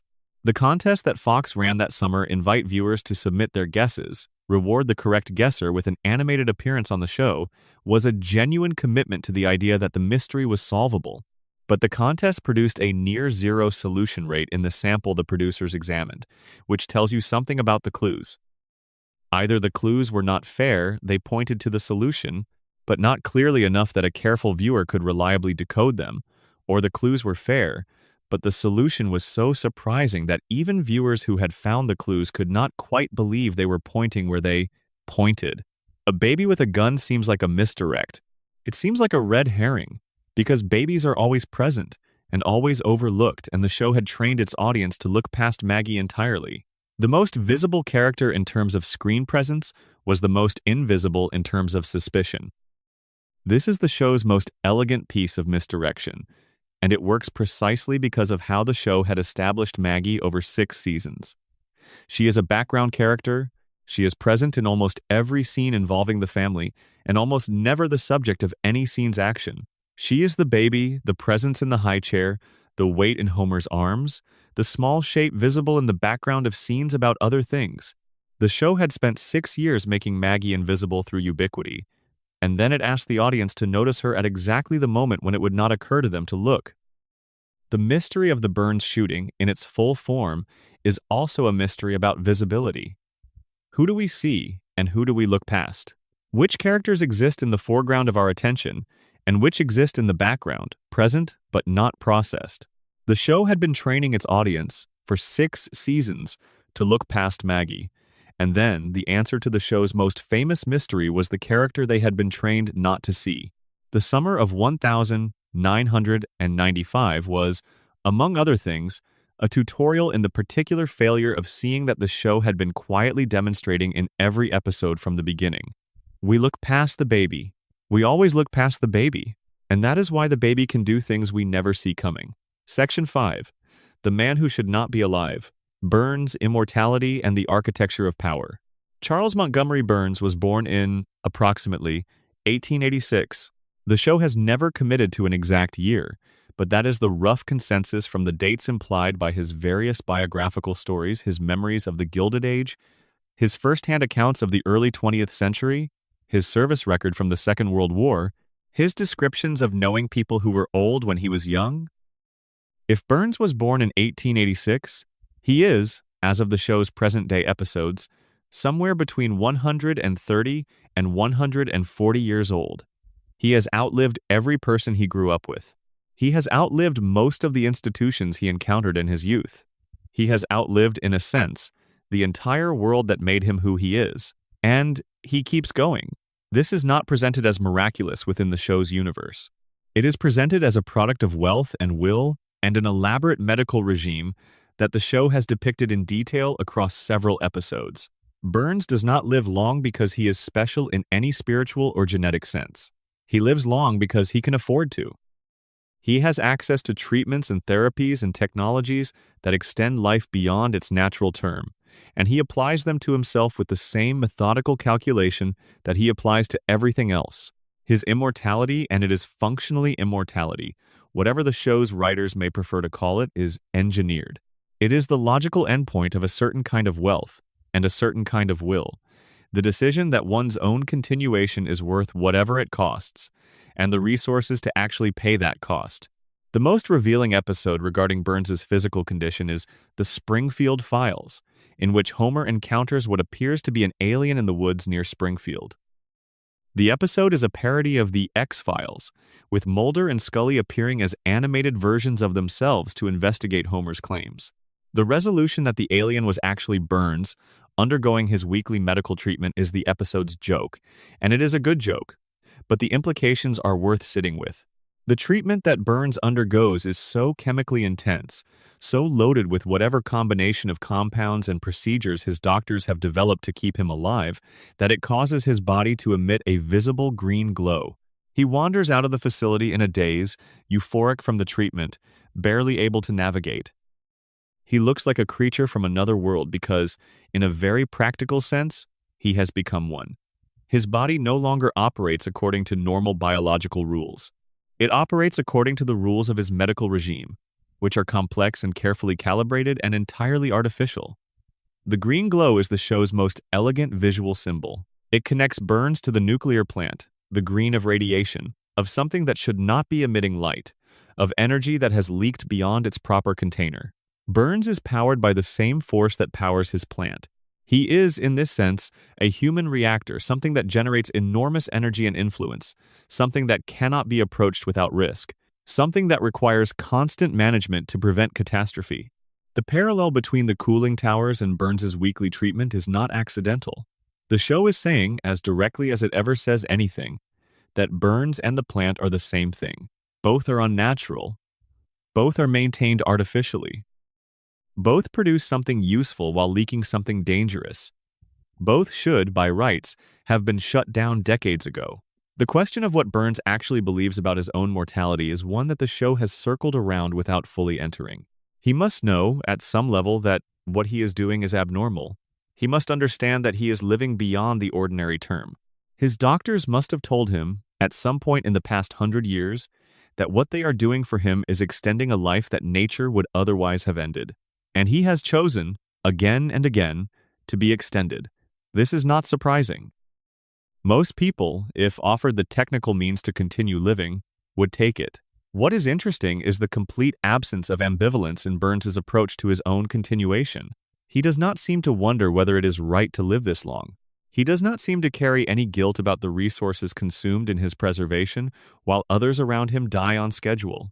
His continued existence is, to him, simply another project, something to be managed and maintained and optimized, no different in principle from the management of the nuclear plant or the management of his investment portfolio. This absence of ambivalence is the show's sharpest observation about a certain kind of wealth. At a sufficient level of accumulation, wealth begins to feel not like something one has, but like something one is. Burns does not think of his money as separate from himself. He does not think of the systems that maintain his life as external to him.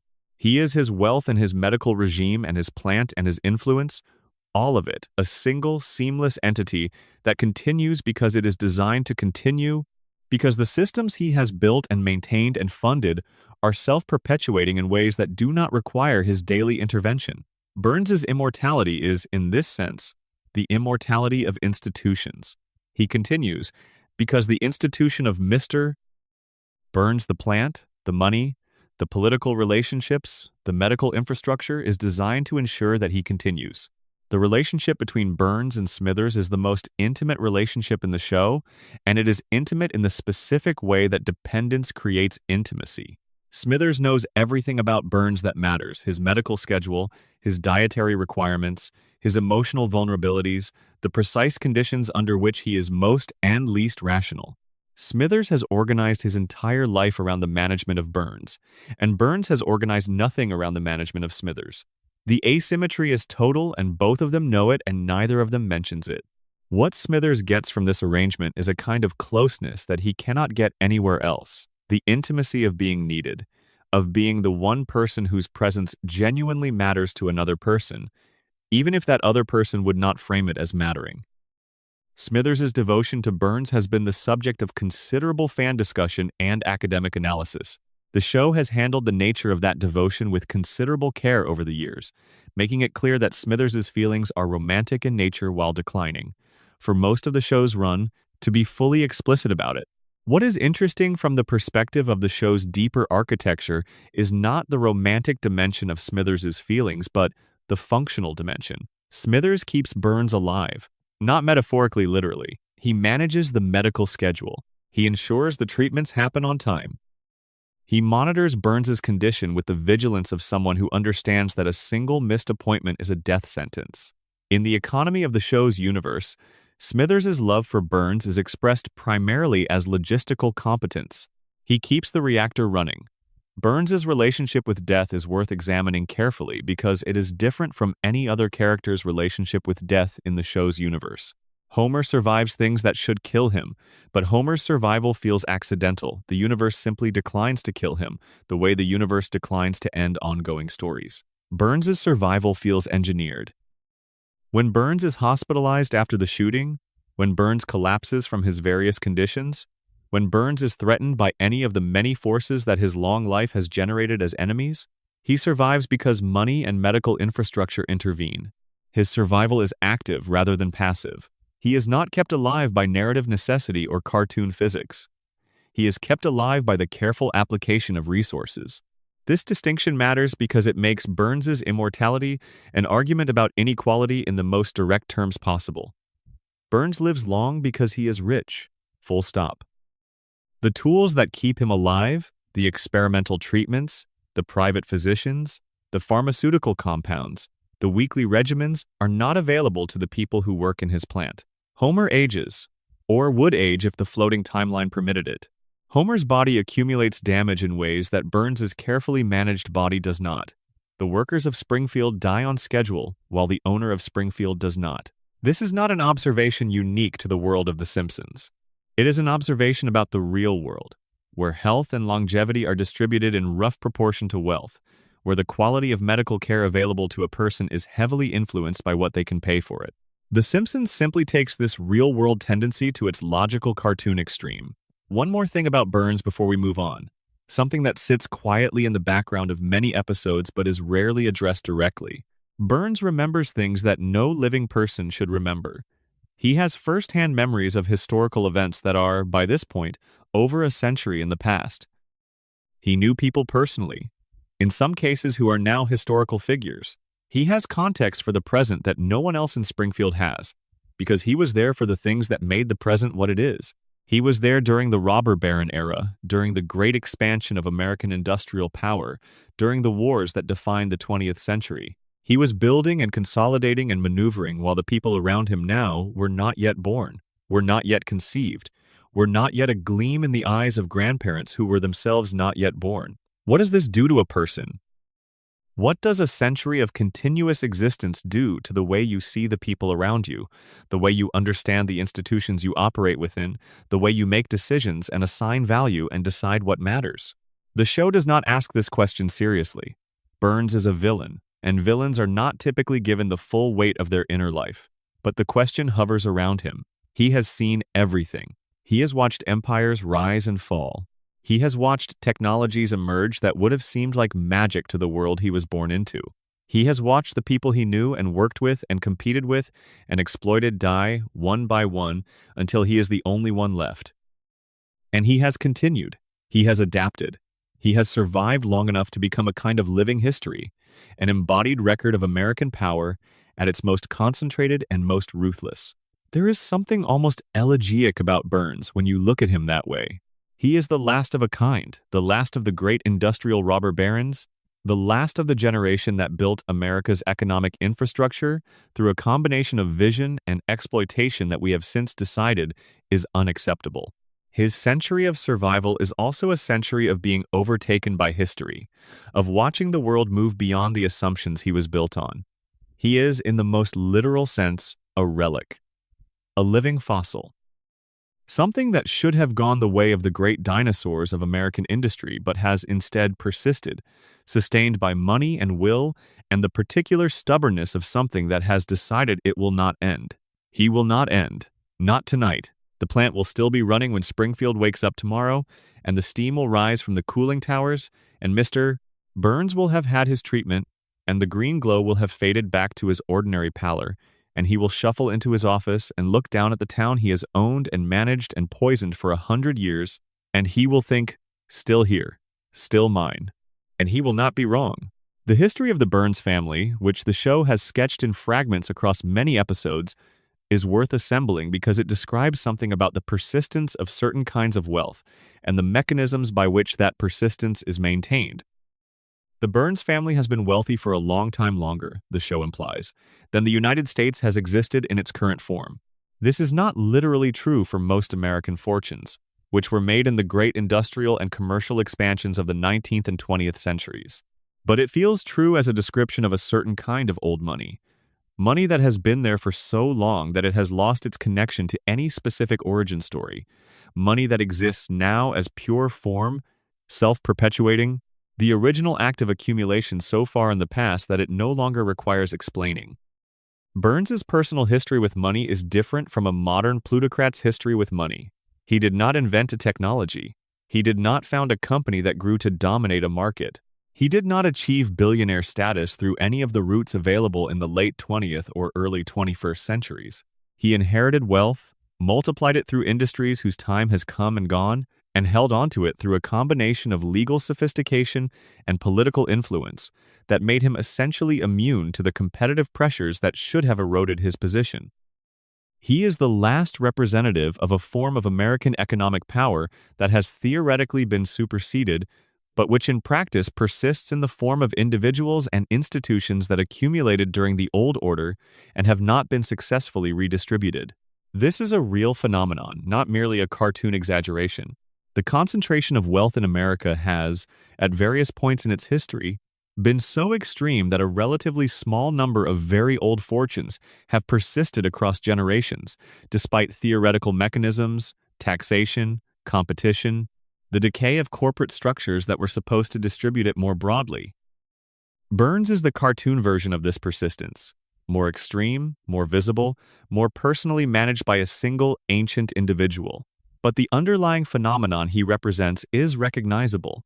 The treatments that keep Burns alive raise a question that the show has never addressed, but that the logic of the world it depicts demands who else has access to them. Burns has personal physicians who have developed, specifically for him, a medical regime capable of extending life beyond its natural term. These physicians must have knowledge medical, pharmaceutical, technical, that exceeds what ordinary medicine provides.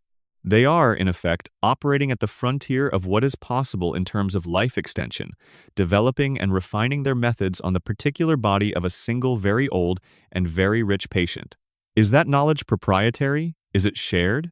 Are there other people, presumably other very wealthy people, who have access to similar treatments? The show doesn't say.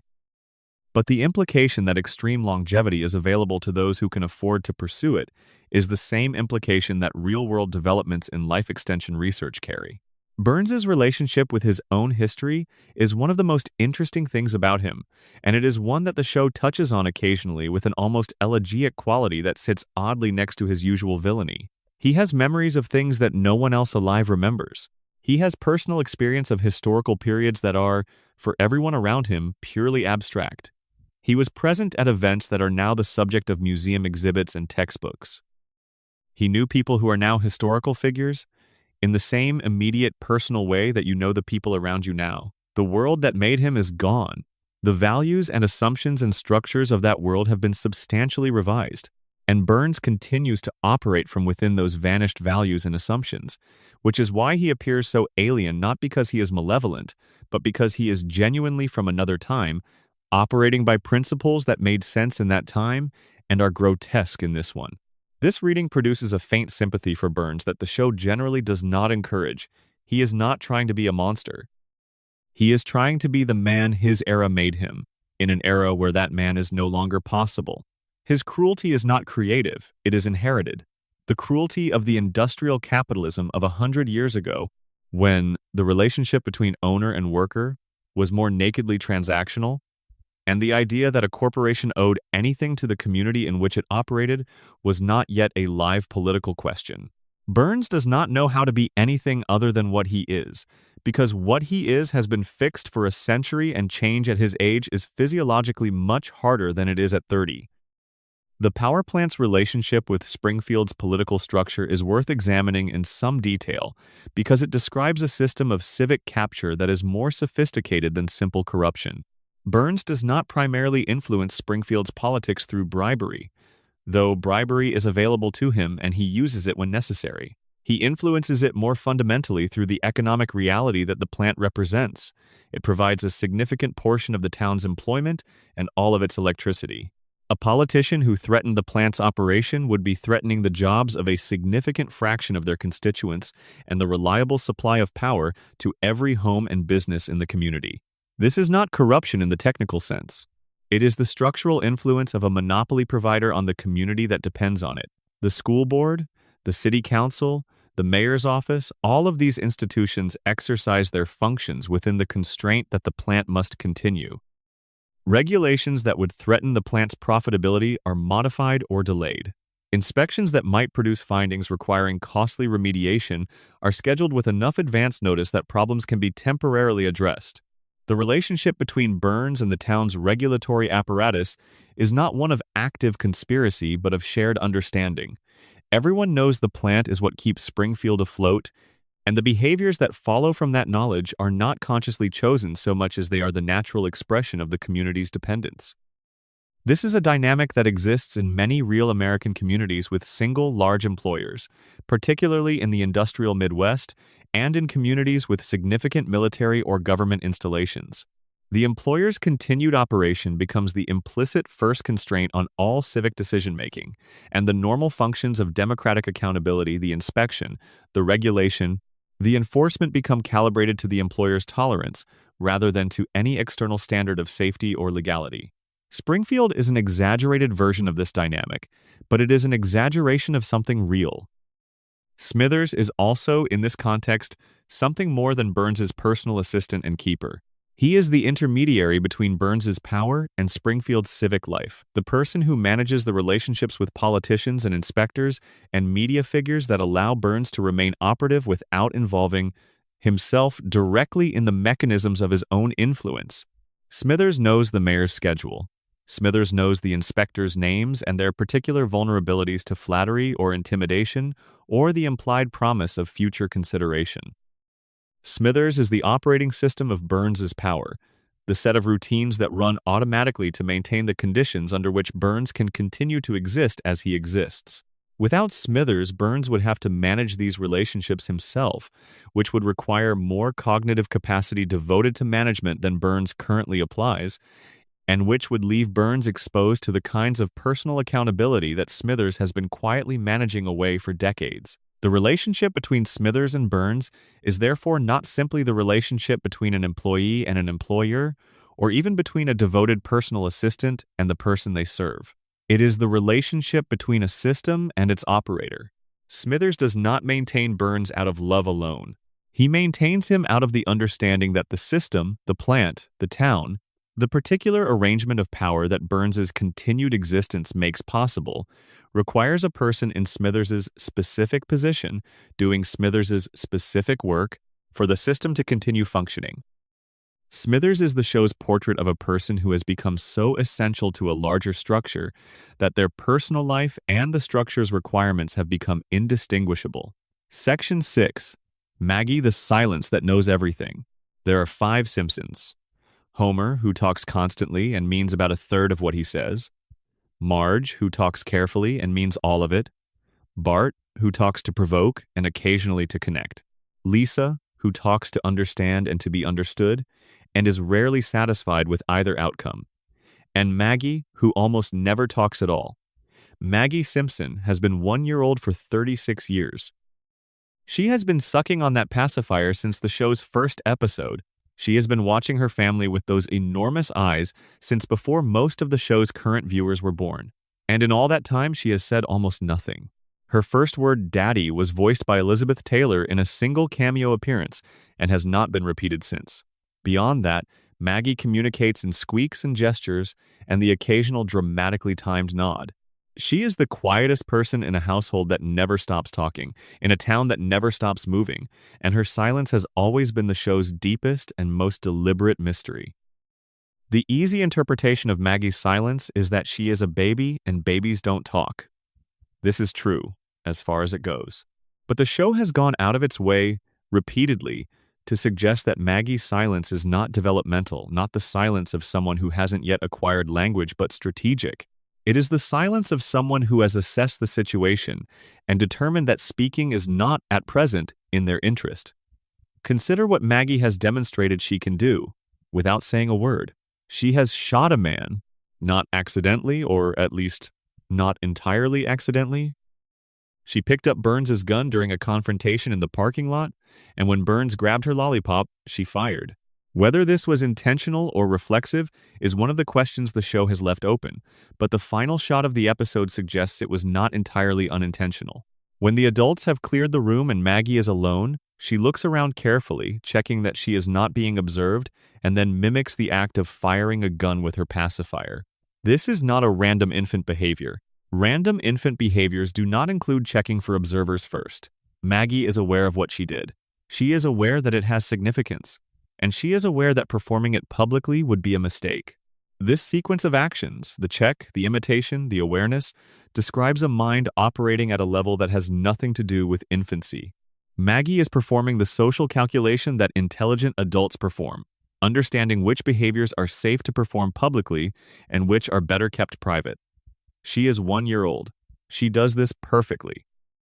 The theatrical short film, The Longest Daycare, provides the fullest picture of Maggie's capabilities in a format that strips away the family context and lets her operate on her own terms.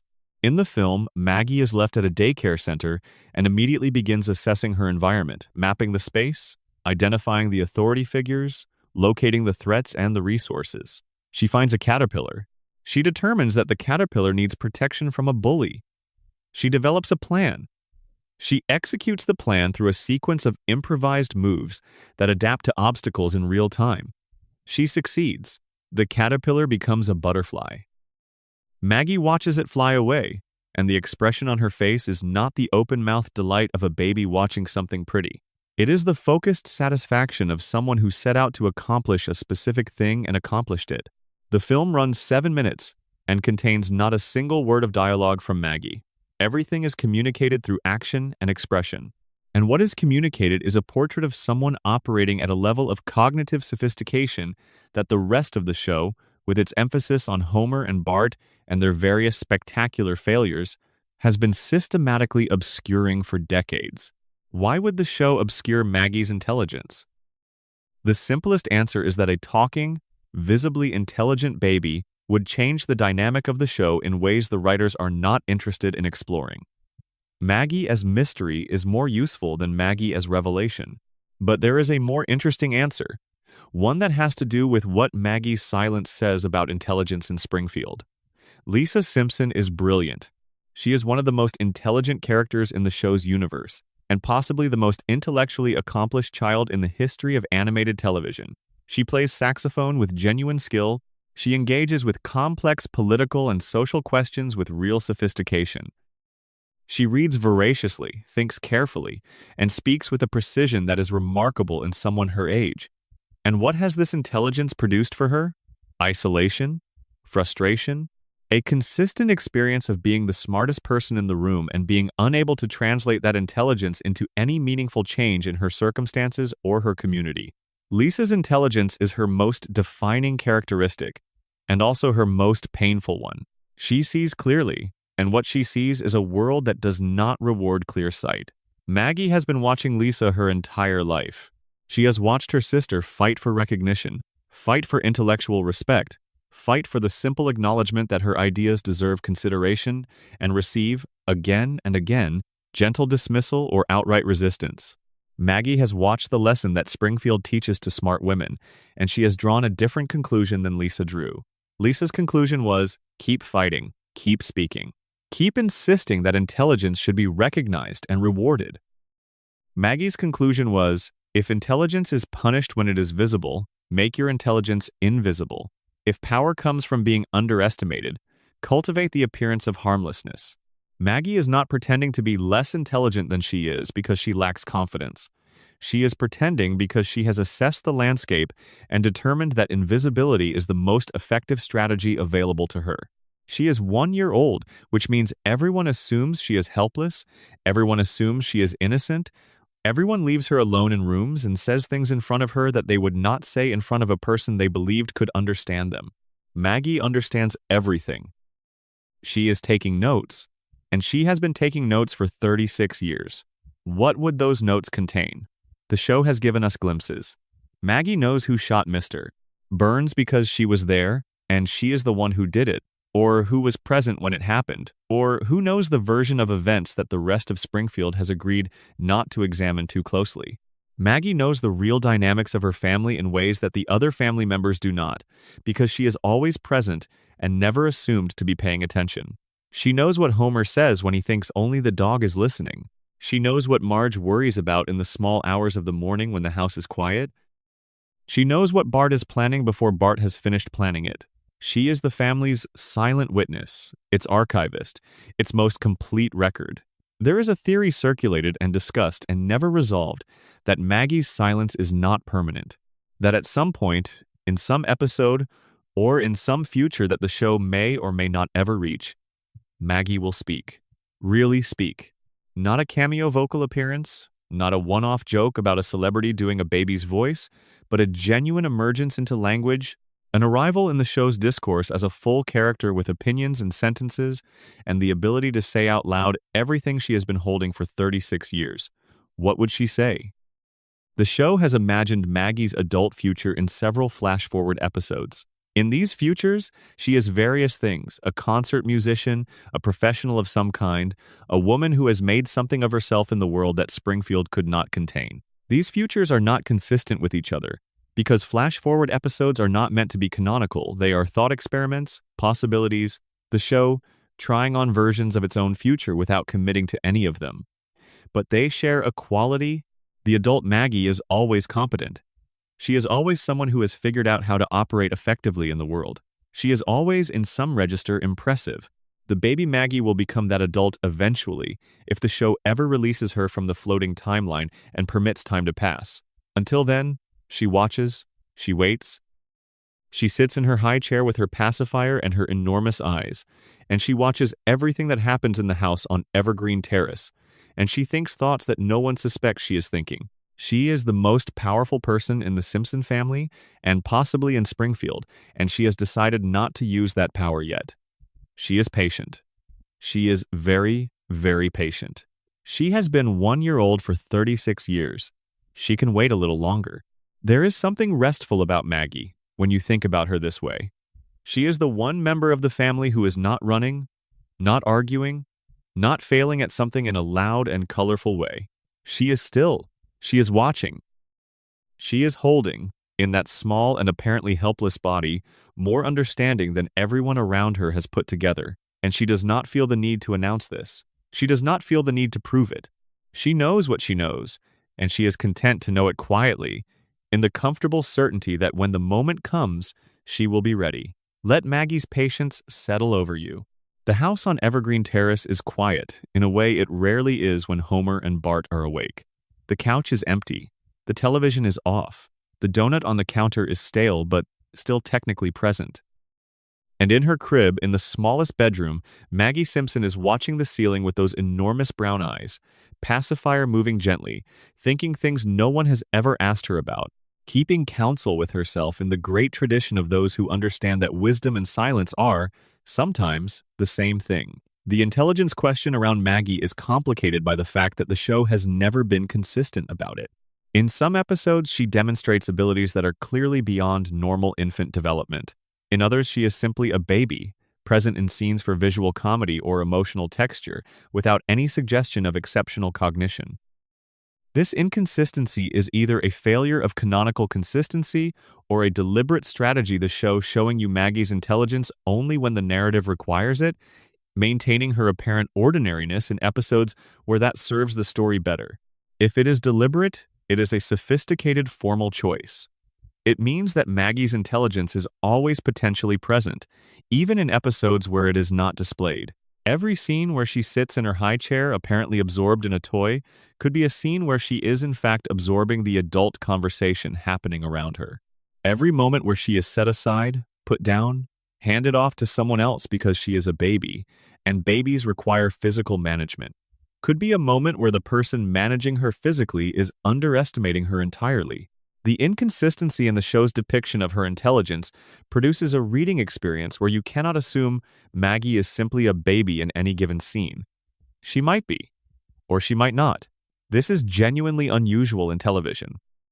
Most shows, when they establish that a character has exceptional abilities, depict those abilities consistently. The exceptional ability is a character trait, and character traits persist across episodes. Maggie's intelligence is not consistently deployed, which makes it not quite a character trait in the normal sense. It is more like a potential something the show reveals when it suits the story, and conceals when concealment serves better. Maggie is capable of exceptional intelligence, and also capable of being simply a baby. The question of which she is at any given moment is left open. The final scene of the Burns shooting episode where Maggie checks the room, confirms she is alone, and mimics the act of firing with her pacifier, is the show at its most deliberate with this ambiguity. The gesture is open to at least 3 readings. She could be confessing to a private act she understands she committed intentionally. She could be reenacting something she witnessed without fully understanding its significance. She could be doing something babies do, mimicking motor actions they have observed without any of the self-awareness that the scene implies. The show does not tell you which reading is correct. It gives you the image and waits for you to decide what it means. This refusal to resolve the ambiguity is, over the course of 36 years, one of Maggie's defining characteristics. She is the show's great unresolved question. Lisa's intelligence is demonstrated and described and debated within the show itself. Homer's limitations are documented and analyzed. Even Burns's motivations, opaque as they are occasionally explained in terms the audience can understand. Maggie is never explained. She exists in the show as a pure question: what is she? What does she know? What is she going to do that the show has never answered, because answering it would close a door that is more useful open. The fan investment in Maggie is, consequently, among the most intense and most creative of any Simpsons character. Because the show provides so little, fans fill the gap with everything they have. The theories about Maggie are more elaborate, more varied, more invested in genuine speculation than the theories about any other character, precisely because the show has given theorists so much room. Every detail is potentially significant. Every moment of apparent ordinariness could be performance. The baby on the screen is either exactly what she appears to be or something entirely different, and the show will not tell you which, and so you keep watching, looking for the tell that never quite comes. There is a specific episode that illuminates Maggie's relationship with the broader Simpson family dynamic in ways that are easy to overlook. In And Maggie Makes 3, the show depicts the circumstances of Maggie's birth and the particular way Homer responded to the news that Marge was pregnant with a 3rd child.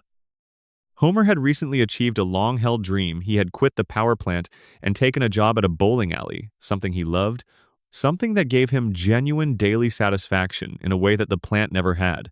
The bowling alley job was not lucrative, but it made Homer happy in a way that the plant had never managed. And then Marge told him she was pregnant, and the bowling alley job disappeared back into the impossible file, and Homer returned to the plant to ask for his old job back. Burns, in his way, humiliated Homer in the rehiring, making him crawl, making the desperation explicit, extracting from the moment as much leverage as it would give. And Homer took it. He took it because Maggie was coming. He returned to the job that makes him miserable, in the building that poisons him and the town around him, to a boss who does not know his name, because his daughter was coming and she needed to be provided for. The episode's resolution is one of the show's most purely loving gestures. Homer, to compensate for the absence of joy in his work life, has covered his workstation at the plant with photographs of Maggie, pictures of her in every form, at every age, smiling, sleeping, doing the things babies do that are unremarkable and also, to the people who love them, somehow remarkable every time. The camera reveals this at the end of the episode. Homer's workspace, which is everything wrong with his life, is also a shrine to everything right in it.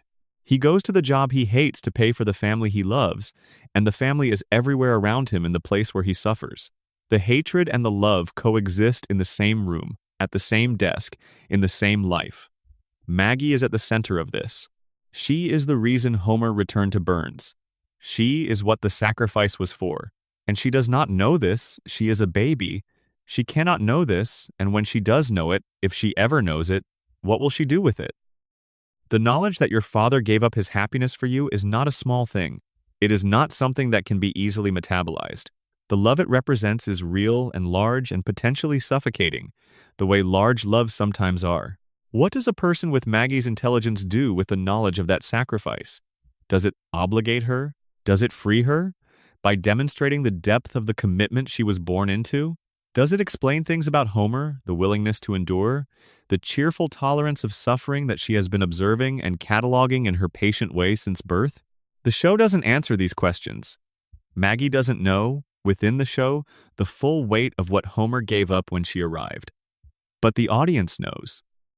And the knowledge is what makes Maggie's silence occasionally feel not like a mystery, but like a form of gratitude, the quiet of a person who is aware, at some level, of how much they cost and who has decided that the appropriate response is to be worth it in ways no one will fully see. Section 7. Mona Simpson, the mother who explains everything. For the first 6 years of The Simpsons, Homer's mother was dead. That was the official account. Abe Simpson told his son that his mother had died when Homer was young, and Homer believed this, and the show accepted it, and viewers accepted it along with the show. Homer was a man whose mother had died, and the absence of a mother in his life explained certain things about him, certain tendencies toward neediness, toward the seeking of approval, toward the terror of being left. It was a backstory that worked. It gave Homer's character texture without requiring the show to do anything with it. The dead mother was a closed door. And then, in Season 7, the show opened the door. Mother Simpson aired in November 1995, roughly 6 months after the Burns shooting mystery was resolved, at a period when the show was operating at or near the peak of its powers. The episode begins as a comic story. Homer fakes his own death to avoid a work assignment, and the subsequent attempt to correct the official record leads him to the Hall of Records, where he discovers that his mother is listed as alive. This discovery pivots the episode entirely. What began as a joke about Homer's laziness becomes something entirely different. A story about what it means to find someone you had given up finding. Mona Simpson is not the mother that Homer or the audience expected. She is not a quiet housewife who died young of something ordinary. She is a woman who was radicalized by the political convulsions of the 1960s and who made choices that cost her everything she loved. In 1969, she joined a group of activists who broke into a biological weapons laboratory operated by Mr. Burns and destroyed the pathogens stored there. The raid succeeded, the lab was neutralized. And as the group fled, Mona stopped to help someone who had fallen, and that someone was Burns, who saw her face and reported her to the FBI. From that moment, she was a fugitive. She could not go home. She could not contact her family. She had to disappear. She kissed Homer goodbye while he was sleeping and walked out of his life. And Homer woke up the next morning to find her gone. And his father told him she had died. And Homer carried that story for 27 years. The emotional weight of the reunion scene is extraordinary.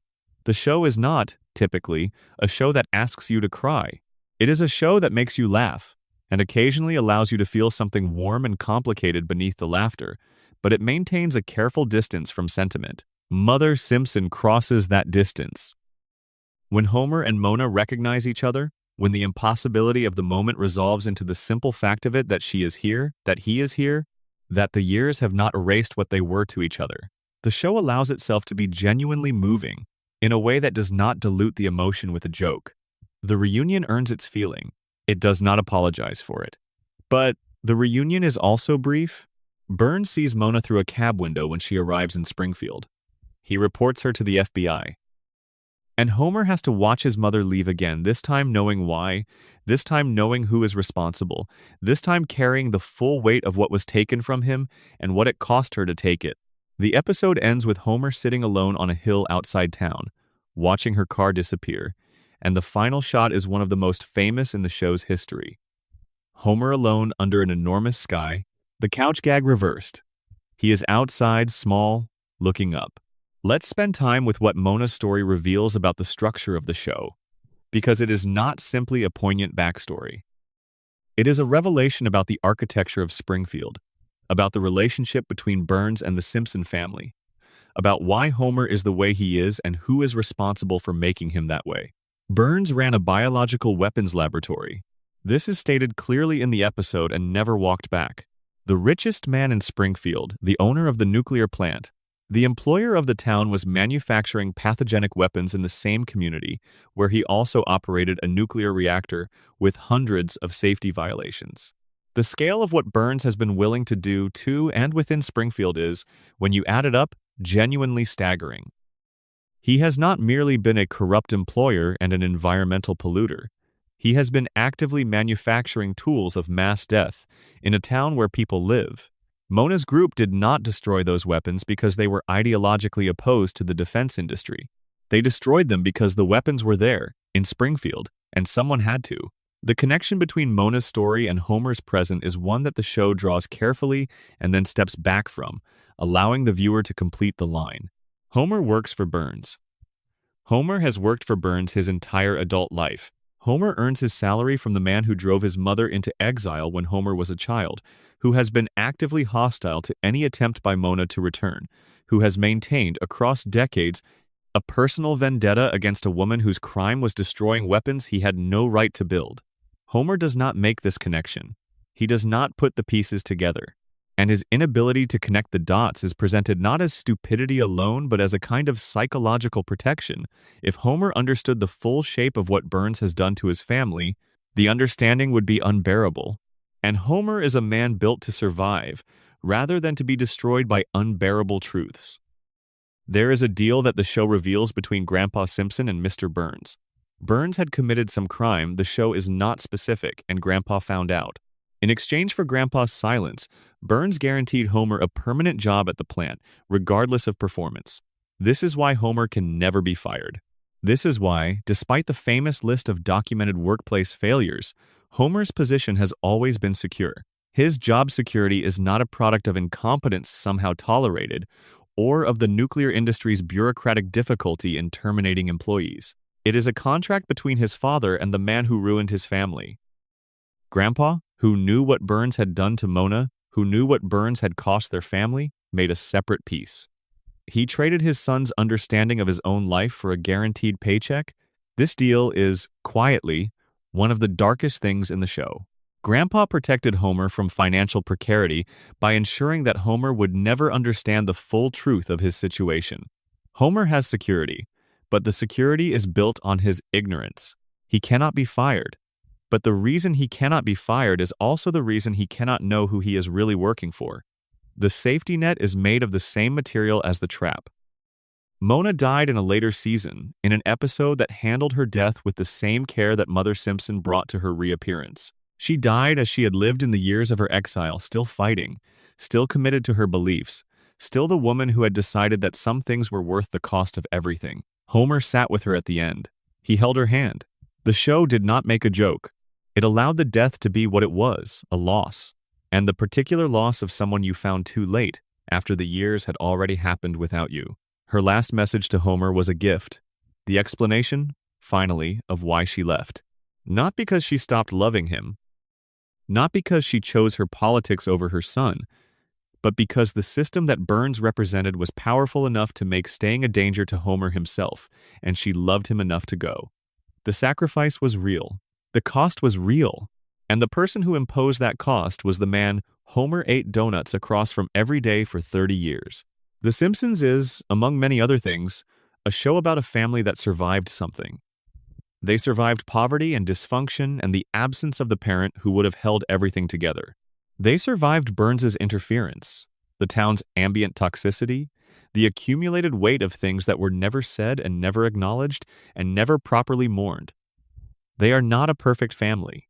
They are not even always a functional family, but they survived. Homer and Marge and Bart and Lisa and Maggie in the house on Evergreen Terrace. Together, this is the conclusion that every episode reaches, regardless of what chaos preceded it. They end up together. That is the resolution. That is always the resolution. Mona Simpson, who gave up everything to keep that resolution possible, who spent 27 years in exile so that Homer could grow up in safety, is the show's true hero. She is the character who paid the highest price for the Simpson family's survival. She is the one who stared at Burns's power directly and decided it was worth fighting even knowing she would lose. She lost, but Homer was safe. The family was there. The house was standing. In a certain light, that is not a defeat at all. The political dimension of Mona's story is one that the show handles with more care than it usually handles political subjects. The Simpsons is generally cautious about explicit politics, preferring satire that can be read from multiple angles to positions that commit to a specific side. But Mona's story does commit, in a quiet way, to a specific judgment about the relationship between power and accountability. Mona's group destroyed Burns's biological weapons laboratory. The show presents this as the correct thing to do. It does not present it as complicated or morally ambiguous. Burns was building weapons in a residential community. Someone destroyed them. The destruction was right. This is unusual for a show that usually finds the comedy in refusing to take sides. But the weapons are presented clearly enough that the show cannot play them as ambiguous. They are weapons of mass destruction, built in secret, operated without public knowledge or consent, available for deployment by a private individual for private purposes. The illegality of destroying them is real, but the morality of it is not presented as genuinely contested. Mona's crime was a crime in the technical sense. In the moral sense, the show suggests it was something else. The FBI's decades-long pursuit of Mona is the most politically pointed element of the story. The federal government maintained an active interest in finding and prosecuting a woman who had destroyed a biological weapons facility run by a private citizen. This means the government was functioning, at least in this instance, to protect Burns's interests rather than the public interest. The agency designed to enforce federal law was being used to protect a criminal enterprise, because whatever Burns's lawyers may have argued about the legality of his weapons research, the manufacture of biological weapons in a residential community for private use is not a thing that the law is designed to protect. And yet it was protected by the FBI's willingness to pursue the person who exposed it rather than the person who built it. This is not a small point. It is an argument about who the government works for, expressed through the particular story of one woman who did something brave and spent 27 years paying for it, while the man she opposed continued to operate with impunity. The Simpsons wraps this argument in the emotional context of a family story, the mother and the son, the lost years, the reunion and the second loss, which makes it accessible and affecting in ways that a direct political argument would not be. But the argument is there. The show believes something about the relationship between wealth and law, and it chose Mona's story as the vehicle to say it. Homer's inability to fully process the connection between Burns and the destruction of his family is, as noted earlier, presented as a product of his cognitive limitations. But there is another reading. Homer's inability to connect the dots may also be a product of the particular kind of cognitive protection that people deploy when the truth of a situation would require them to act in ways that are too costly. Homer cannot afford to understand that Burns is the man who took his mother. Understanding that would require doing something about it, quitting, confronting, resisting, and those options are not available to a man whose financial security depends on his continued employment at the plant. The fog that keeps Homer from making the connection is not only the fog of limited intelligence, it is also the fog of necessary ignorance, the protection that the psyche provides when the truth is too expensive. This is a form of survival strategy that the show depicts across many of its characters.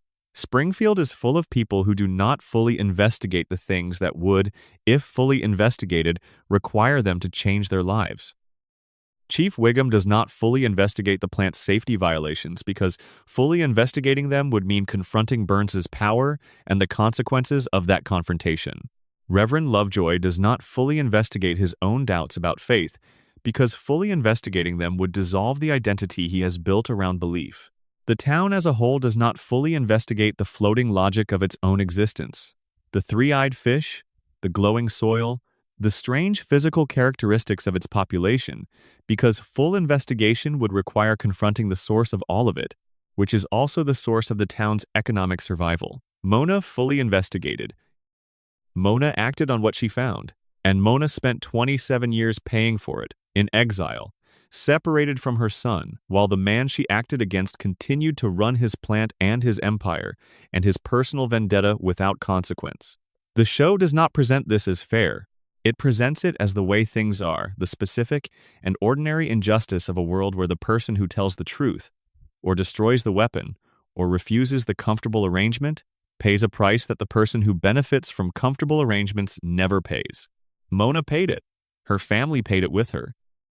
And Homer, who never understood the full price, carries it still in the particular shape of a man who was made by an absence he was never properly allowed to mourn. The grandmother figure in The Simpsons has always been notably absent in a way that the show only made explicit in Mona's story. Most television families of the era had grandparents warm, wise figures who provided continuity and intergenerational depth to the family's story.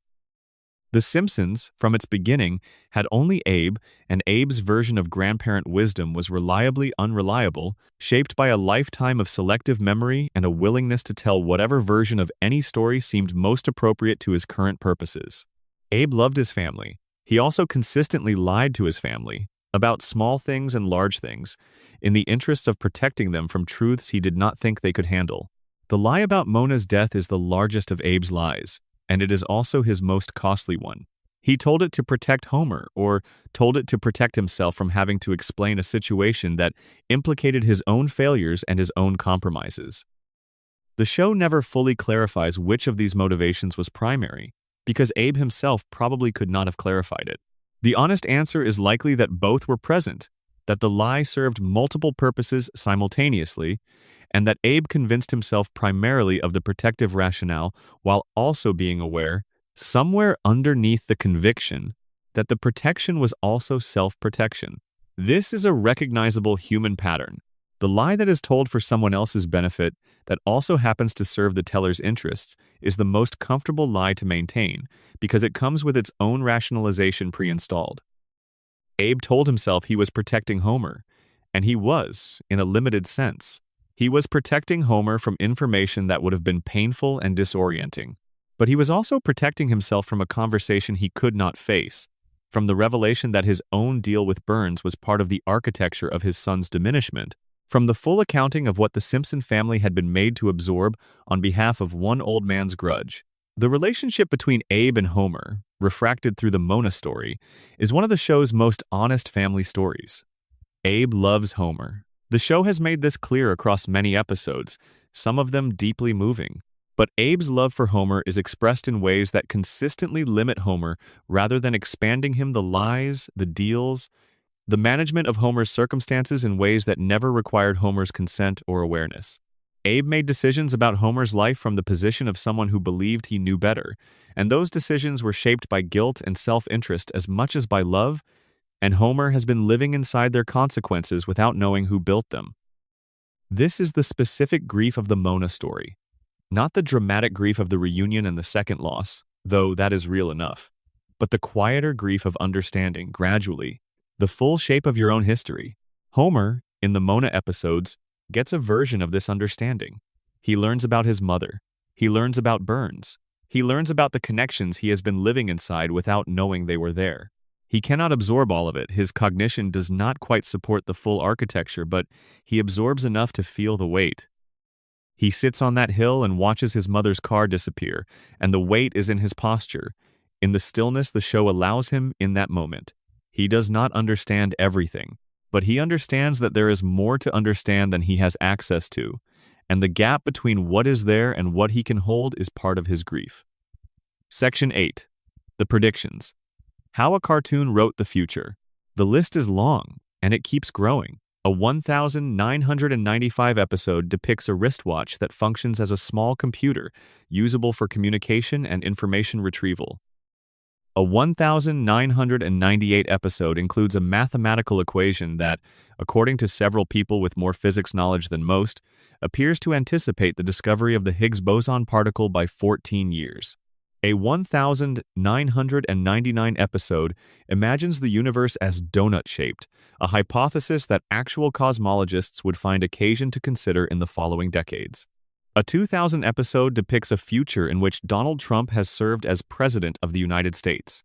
In 2019, Disney completed its acquisition of 20th Century Fox, an event the show had lampooned in an episode 21 years earlier. The Simpsons predictions have become a cultural genre unto themselves. There are compilation videos with hundreds of millions of views. There are websites that catalog every apparent match between a Simpsons episode and a subsequent real-world event. Every time something notable happens in the world, someone checks the archive. Every time there is a match, the internet briefly lights up with a mixture of delight and unease. How does it keep doing this? What is the show getting right that everything else is missing? The honest answer is that the show is not getting anything right in the sense the question implies. It is not predicting. It is observing, and it is doing so with a rigor and consistency that produces the appearance of prediction through sheer volume and through the particular way human memory filters experience. Here is what that means in practice. The Simpsons has produced nearly 800 episodes over 36 years. Each episode contains dozens of jokes, references, observations, and satirical gestures about American culture, technology, politics, celebrity, science, international affairs, domestic life, and the general texture of existence in the late 20th and early 21st centuries. When you generate that much content about that many subjects over that long a period, some of it will, by pure probability, line up with future events. This is not prophecy. This is volume. If you wrote a satirical sketch about every trend visible in American culture for 30 years, some of those trends would eventually produce the events you satirized. But this is only part of the explanation, and it is not the most interesting part. The show's writing staff has historically been one of the most educated groups working in American television. Many of its head writers have been Harvard-educated. Several have backgrounds in mathematics and science. They are not casual observers of culture. They are careful, systematic, relentless students of the world around them, people who read widely and think deeply, and who approach satire as a discipline that requires genuine understanding of the thing being satirized. When these people write a joke about where technology is going, they are not guessing. They are extrapolating from trends they understand in detail. When they write a joke about where American politics is going, they are writing from a position of real knowledge about the historical patterns that produce political movements. The Trump prediction is the clearest example. The Simpsons did not simply invent the possibility of a celebrity president. It identified a specific person, Donald Trump, who had been publicly flirting with political ambitions since at least the 1980s, who had cultivated a public persona that was explicitly and deliberately about power and wealth and the performance of dominance, and who operated in a media environment that was becoming increasingly unable to distinguish between entertainment and political content. The writers did not need supernatural foresight to write that joke. They needed to read the newspapers and follow the logic of what they read. The prediction was not a guess, it was an assessment. The same is true of the Disney-Fox merger. Media consolidation was an accelerating trend throughout the 1980s and 1990s. The entertainment industry was consolidating into fewer and fewer large entities. Disney was one of the most aggressive acquirers in the industry. Fox was one of the most valuable remaining independent assets. The joke that Disney would eventually acquire Fox was not a random guess. It was a reasonable extrapolation from a trend that anyone paying attention to the entertainment industry could identify. The show got the specific details right, eventually, because the specific details were the logical endpoint of the trend, rather than a random occurrence. The Higgs boson equation is perhaps the most genuinely surprising of the predictions, and it is the one that admits the least comfortable explanation. The show's producers have confirmed that a consulting mathematician was involved in writing the episode in question, and that the equation was written to be mathematically plausible rather than randomly generated. Whether that plausibility translates into an actual anticipation of the physics is a question that physicists have debated, with the general consensus being that the coincidence, while striking, does not require any explanation beyond the fact that the writers were working with real mathematical tools rather than nonsense. The prediction is real, the mechanism is craft, not clairvoyance. There is, however, a layer of the prediction phenomenon that the simple, it's just statistics explanation does not fully account for. And that layer is the cultural influence argument. The Simpsons is one of the most watched, most quoted, most deeply embedded pieces of American media in history. It has been running for longer than most of its current audience has been alive. Its observations about American culture have entered the culture, have been repeated and shared and referenced, have become part of how Americans understand themselves and their world. When the show makes a joke about something about where technology is going, about what a certain kind of person is likely to do, about the direction of a certain kind of institution, that joke is absorbed by millions of people and becomes part of their sense of what is possible, what is likely, what is inevitable. This is not prediction, but it may be something adjacent to it. When the show depicted a Trump presidency in 2000, that image entered the cultural imagination. Millions of people saw it. It was funny, and it was shared, and over the following years it became a reference point, a way of talking about the possibility of celebrity politics that was at once more vivid and less threatening than a straight-faced analysis. The show did not cause Trump to be elected, but it may have made the idea of his election feel familiar enough, in a diffuse cultural way, that when it happened, it registered not as the shocking impossibility it might otherwise have been, but as a punchline finally arriving at its setup. The show primed the pump. The culture was ready for the joke because it had been hearing the setup for years. This is the prediction phenomenon in its most interesting form, not the show foreseeing the future, but the show shaping the cultural imagination in ways that influence how the future is received and, perhaps, in small ways, how it is made. Ideas that have been given a vivid form in popular culture are easier to think with than ideas that haven't. A Trump presidency had been imagined, had been depicted, had been laughed at, and that prior imagining made the real thing feel like something that had already happened, somewhere in some register. The Simpsons gave America a dress rehearsal for things it would eventually need to deal with, and the dress rehearsal made the production slightly less disorienting. It is worth noting, in the interests of honesty, how many predictions the show got wrong. The show predicted jetpacks that have not arrived. It predicted political outcomes that went the other way. It satirized technologies that never materialized and trends that reversed themselves. Nobody compiles these. Nobody makes videos about the Simpsons predictions that failed. The internet's relationship with the prediction phenomenon is deeply selective. It remembers the hits, ignores the misses, and then treats the hits as evidence of something significant. This is confirmation bias in one of its clearest forms. You could do the same exercise with almost any long-running satirical program and find a comparable hit rate. The predictions are impressive because we remember them. We remember them because we are looking for them. We are looking for them because the show has trained us over 36 years to believe that Springfield knows something. And maybe that is the final truth of the prediction phenomenon. Not that the show is prophetic, not that the writers have access to information the rest of us don't, but that we have watched Springfield for so long, have trusted its perspective on American life for so many years, that we have developed a habit of looking to it for guidance. We check the archive when something strange happens in the world, because some part of us believes that Springfield has already processed it, already found the joke in it, already told us what it means. The show has become, for a certain kind of viewer, a lens through which American life is interpreted, not a crystal ball, but a prism. The light that goes in comes out spread across a spectrum, and sometimes the color you were looking for is the one that turns out to matter. The writing staff's unusual educational background is worth dwelling on, because it is the actual source of whatever predictive quality the show has. The Simpsons has employed over its history writers with Harvard degrees in mathematics, physics, and engineering alongside the humanities degrees that most television writers have.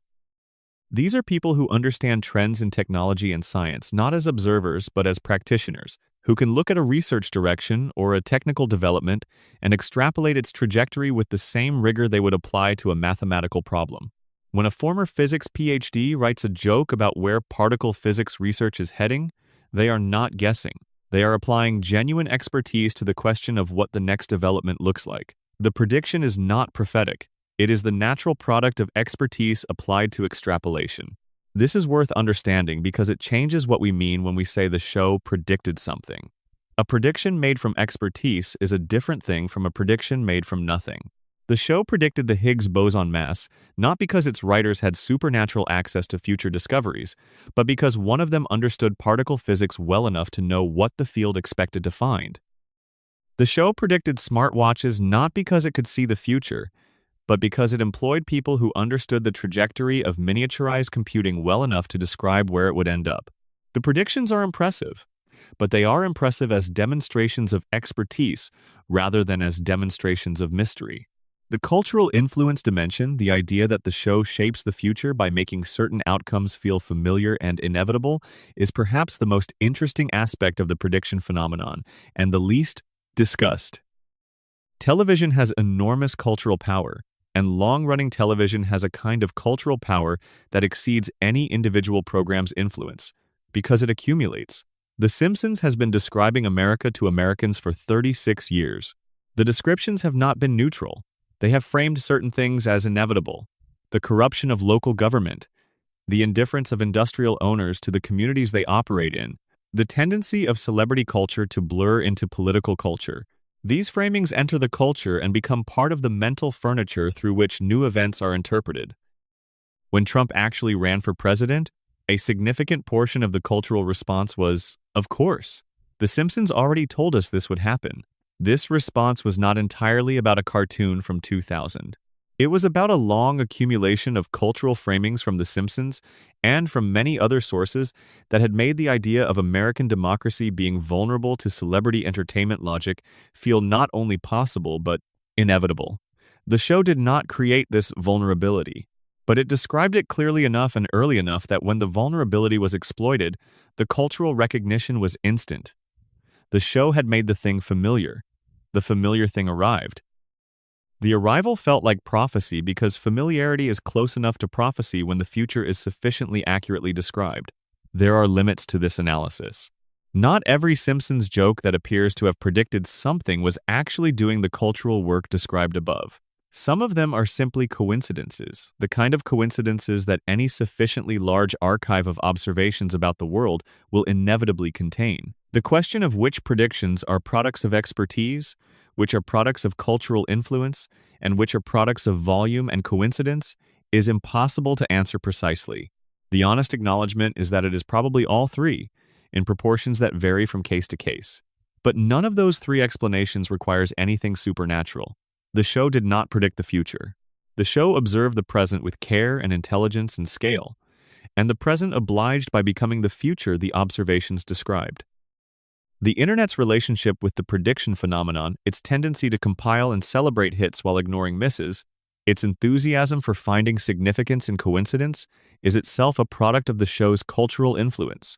The Simpsons has trained its audience to look for meaning in its details, to expect that the show is saying more than it appears to be saying, to treat the archive as a resource rather than a record. This is the legacy of the kind of deep, obsessive fan engagement that the show has generated for decades. The audience learned to look for patterns, and when it looks for patterns in a large enough archive, it finds them.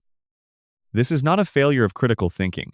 It is the natural response to a show that has rewarded careful attention for 36 years. The audience is right to look. It has been taught by the show itself to look. The predictions are partly a product of that looking. The specific predictions that have become most culturally significant deserve individual attention, because each one says something specific about the kind of observation the show was making when it was made. The Trump prediction is the most famous, but the Higgs boson equation is the most intellectually impressive, and the Cypress Hill and London Symphony Orchestra collaboration is perhaps the most inexplicable.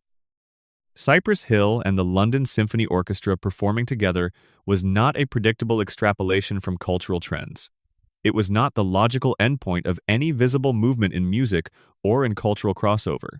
It was a specific joke absurd in the way that The Simpsons' best jokes are absurd funny precisely because it is so specific and so improbable that appeared in a 1996 episode about a music festival. And then, in 2024, Cypress Hill and the London Symphony Orchestra actually performed together at the Royal Albert Hall. 28 years between the joke and the reality. No statistical argument about volume fully explains this one. The show did not make this prediction because it was extrapolating from visible trends. It made the prediction because someone in the writer's room thought it was a funny, absurd thing to put in a joke, and then 28 years later it happened anyway. This is the category of prediction that resists comfortable explanation. It is too specific to be a general trend observation. It is too remote from any plausible causal chain to be a product of cultural influence.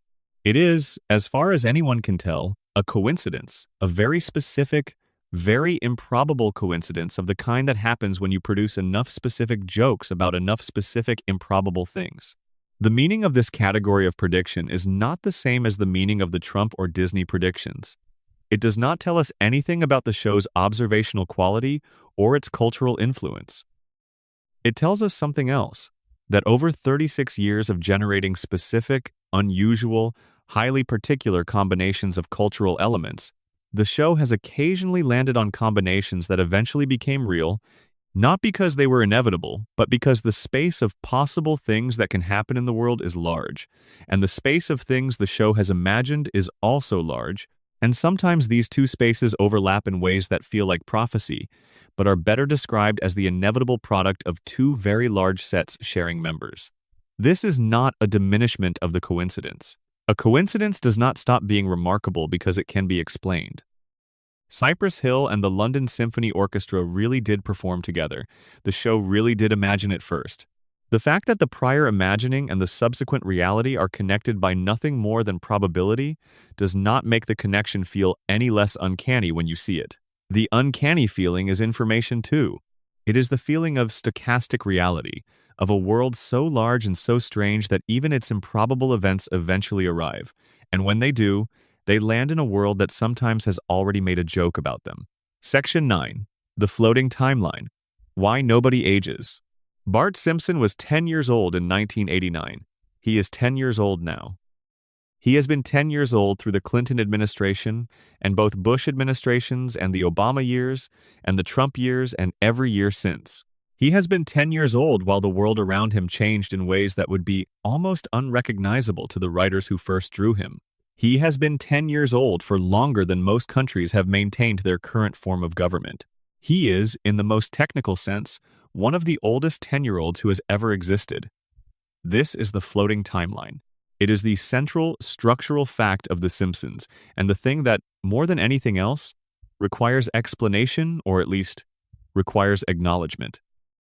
Normal stories about people involve time passing. Characters age, children grow up, parents get older, the world changes, and the characters change with it. This is not optional in realist narrative. It is the basic mechanic. Time is the engine that drives character development. Without time passing, nothing can develop. Without development, there is no story in the traditional sense, only situation. Replayed. The Simpsons has replayed its situation for 36 years. Bart remains 10. Lisa remains 8. Maggie remains 1. Homer and Marge remain in their mid-30s. The house on Evergreen Terrace is the same house. The family is the same family. The conflicts are the same conflicts, approached from new angles, with new jokes, with the cultural references updated to reflect whatever year the episode was produced, but fundamentally the same conflicts. The show's genius has been to find, within this frozen situation, enough variation and enough genuine human insight to sustain itself across 800 episodes without the fundamental situation changing. This is more remarkable than it sounds. Most television series that run for a fraction of The Simpsons' length exhaust their premise. They run out of new things to say within the constraints they have set for themselves, and the audience senses this and begins to drift. The Simpsons has run for 8 times as long as most successful American series, and continues in new episodes to find material within its constraints. This suggests that the constraints are more generative than they appear. The frozen situation of Springfield is not a limitation on storytelling. It is, somehow, a resource. Why? What is it about a family that does not change, in a town that does not change, that can sustain so many stories? Part of the answer is that the characters, while they do not age, are not actually static. They develop. They reveal. Over hundreds of episodes, the show has added enormous depth to each major character backstory, contradiction, genuine emotional complexity that was not present in the early seasons. Homer in Season 1 is a character sketch. Homer in Season 30 is a portrait. The painting hasn't changed size, but it has acquired detail and texture and the marks of many hands. The Frozen Age disguises a form of development that is not temporal but accumulative. The characters become richer without becoming older, which is a different thing from stagnation. Another part of the answer is that the floating timeline permits the show to be of its moment in a way that aging characters would prevent. If Bart were aging in real time, he would be in his 40s now, and the stories about him would necessarily be different stories, stories about middle age rather than childhood, stories about the past rather than the present. The show would have followed one trajectory, one character, through one particular life. Instead, the show has been able to use Bart as a continuous lens on contemporary childhood, on what it means to be a kid in 1989, in 1995, in 2003, in 2015, in 2024. The Floating Bart is not one child's story. He is the recurring story of American childhood, updated for each era. This is genuinely interesting as a formal achievement. The Simpsons has used the floating timeline to make its characters into something more like archetypes than individuals. Homer is not one specific man. He is a particular kind of American man, repeated across decades, adapted to each decade's specific pressures and pleasures. Marge is not one woman. She is a particular form of American femininity, patient, capable, loving, occasionally furious, perpetually underestimated, observed across 36 years of social change. The characters are individuals who have become types without ceasing to be individuals, which is a trick that usually requires the passage of centuries rather than decades. There is, however, a cost. The cost of the floating timeline is coherence. When a show maintains its characters at fixed ages while the world around them changes, contradictions accumulate.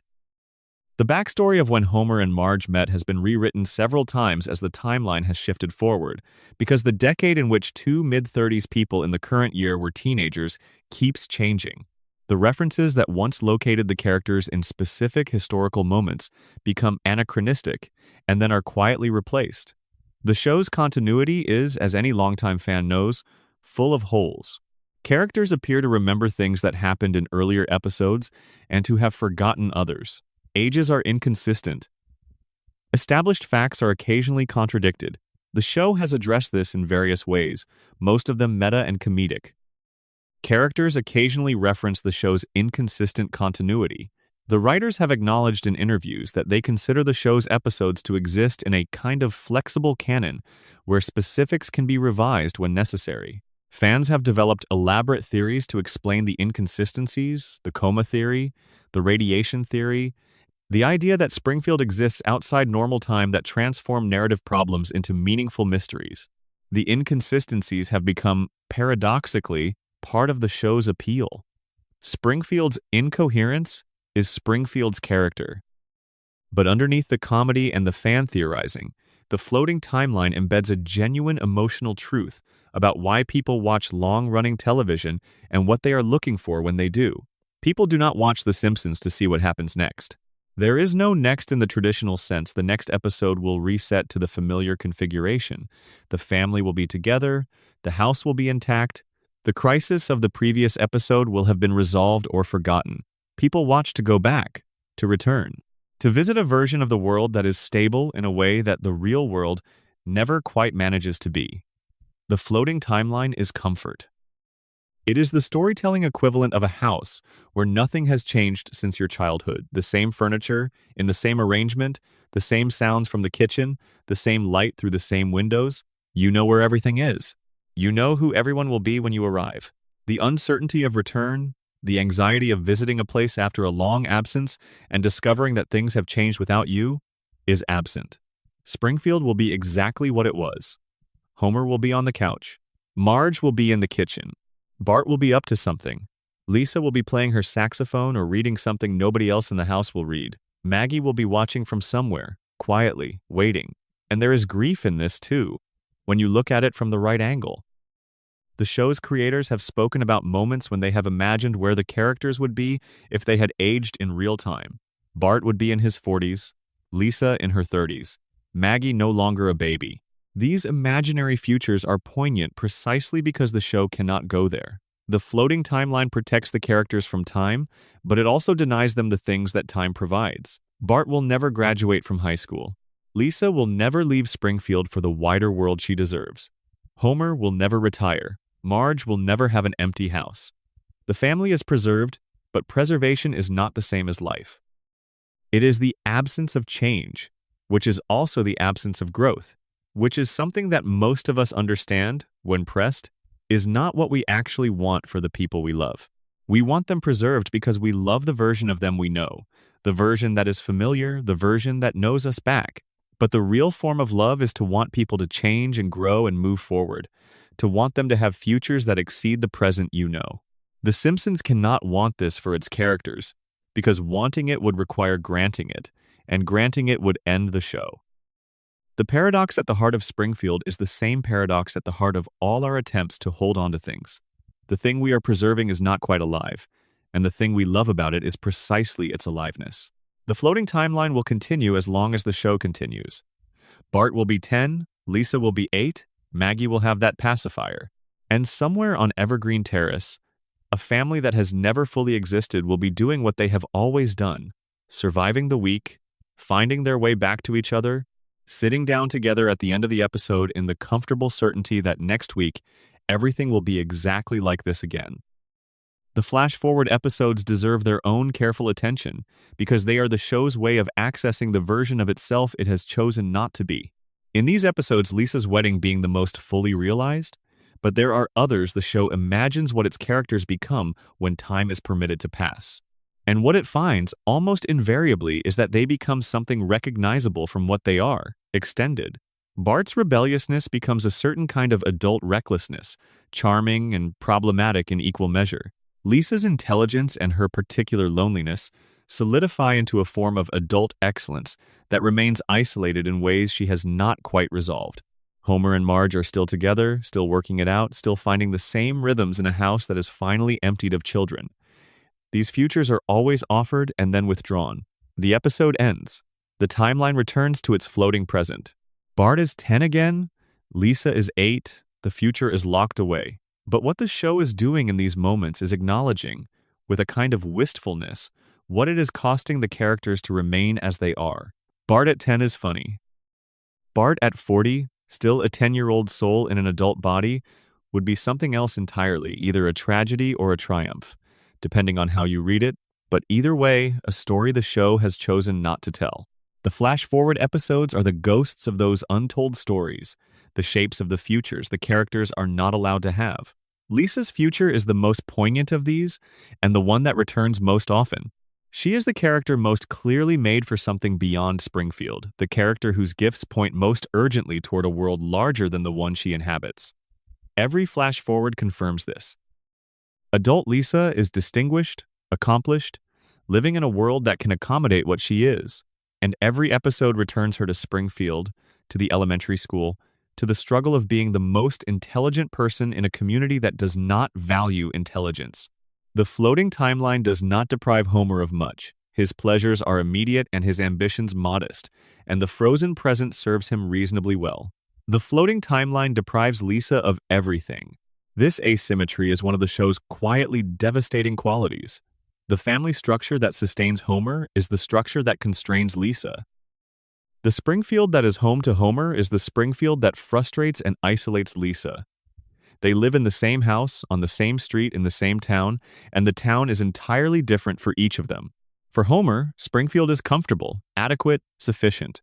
For Lisa, it is a waiting room, a place she is passing through on her way to somewhere else, except that she never seems to reach the door, because the floating timeline holds the door closed. There is a specific reading of Lisa's situation that the show's adult viewers often arrive at more readily than its younger ones. That the experience of being the most intelligent person in a room that does not value intelligence is an adult experience before it is a child's experience. Children in Lisa's position often survive their environments and find, eventually, the larger worlds their gifts require. Adults in Lisa's position have often already discovered that the larger world does not always look as much different from the original room as they hoped. The show, by keeping Lisa at 8 forever, is perhaps also keeping the possibility alive, the possibility that the better world is still coming, that the door is not yet definitively closed. The floating timeline is cruel to Lisa in some ways, but in one specific way it is protective. It preserves her hope. The Simpsons' relationship with hope is complicated and consistent. The show does not ultimately believe in the easy version of hope, the version where things work out because they deserve to, where the smart child escapes to the wider world and finds it welcoming, where the good person is rewarded for their goodness. But it does believe in the harder version, the version where hope is maintained not by the expectation of reward, but by the simple refusal to stop. Homer keeps trying because he cannot imagine not trying. Marge keeps loving because she cannot imagine not loving.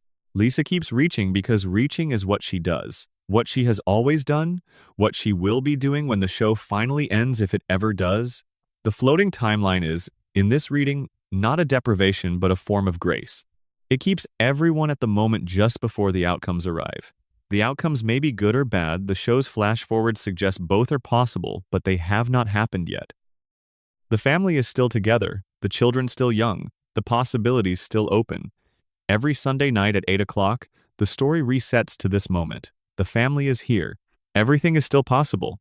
The timeline floats, and in its floating, holds the door open.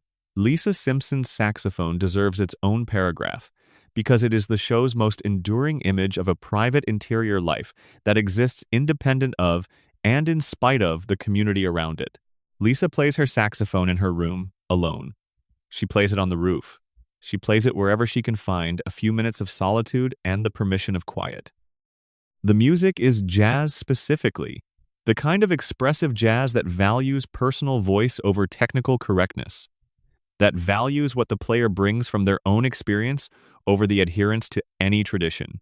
The saxophone is Lisa's most private self, the version of herself that does not have to fight for recognition or argue for its intelligence or justify its existence to a community that does not understand it.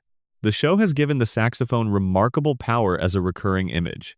When Lisa plays, the camera sometimes pulls back, the other sounds of Springfield fade, and there is just the music and the girl playing it. These moments are among the show's most purely beautiful, and they are beautiful in the specific way that private expression is beautiful. Not designed to be seen, not performed for any audience, simply the thing that a person does when they are fully themselves without witnesses. Lisa's saxophone is her truest Springfield relationship, the one that does not require anything of her, the one where she does not have to be the smart kid or the environmentalist or the feminist or the Buddhist or any of the other identities she has accumulated. She is just someone playing music, just Lisa. For a few minutes, in the show's most generous moments, that is enough. The floating timeline preserves this image too. Lisa will always be playing her saxophone in some room somewhere in Springfield. Not practicing, she is too good for what she does to be called practicing, but playing, finding the notes that have not yet been found. Working out, in music, whatever the current episode has refused to let her work out in words. The saxophone will outlast everything else the show, has given her the awards and the causes, and the occasionally frustrating family because the saxophone is not something Springfield gave her. It is something she brought with her into Springfield, something that belongs to her in a way that nothing in the town does, something that will go with her when she finally leaves, if she is ever permitted to leave, to whatever larger world has been waiting for her since the moment she was born. The men of Springfield, taken as a group, offer a specific portrait of American masculinity in the late 20th and early 21st centuries that the show has assembled with considerable care. They are not for the most part violent or cruel. They are not for the most part ambitious in the ways that the culture imagines men being ambitious.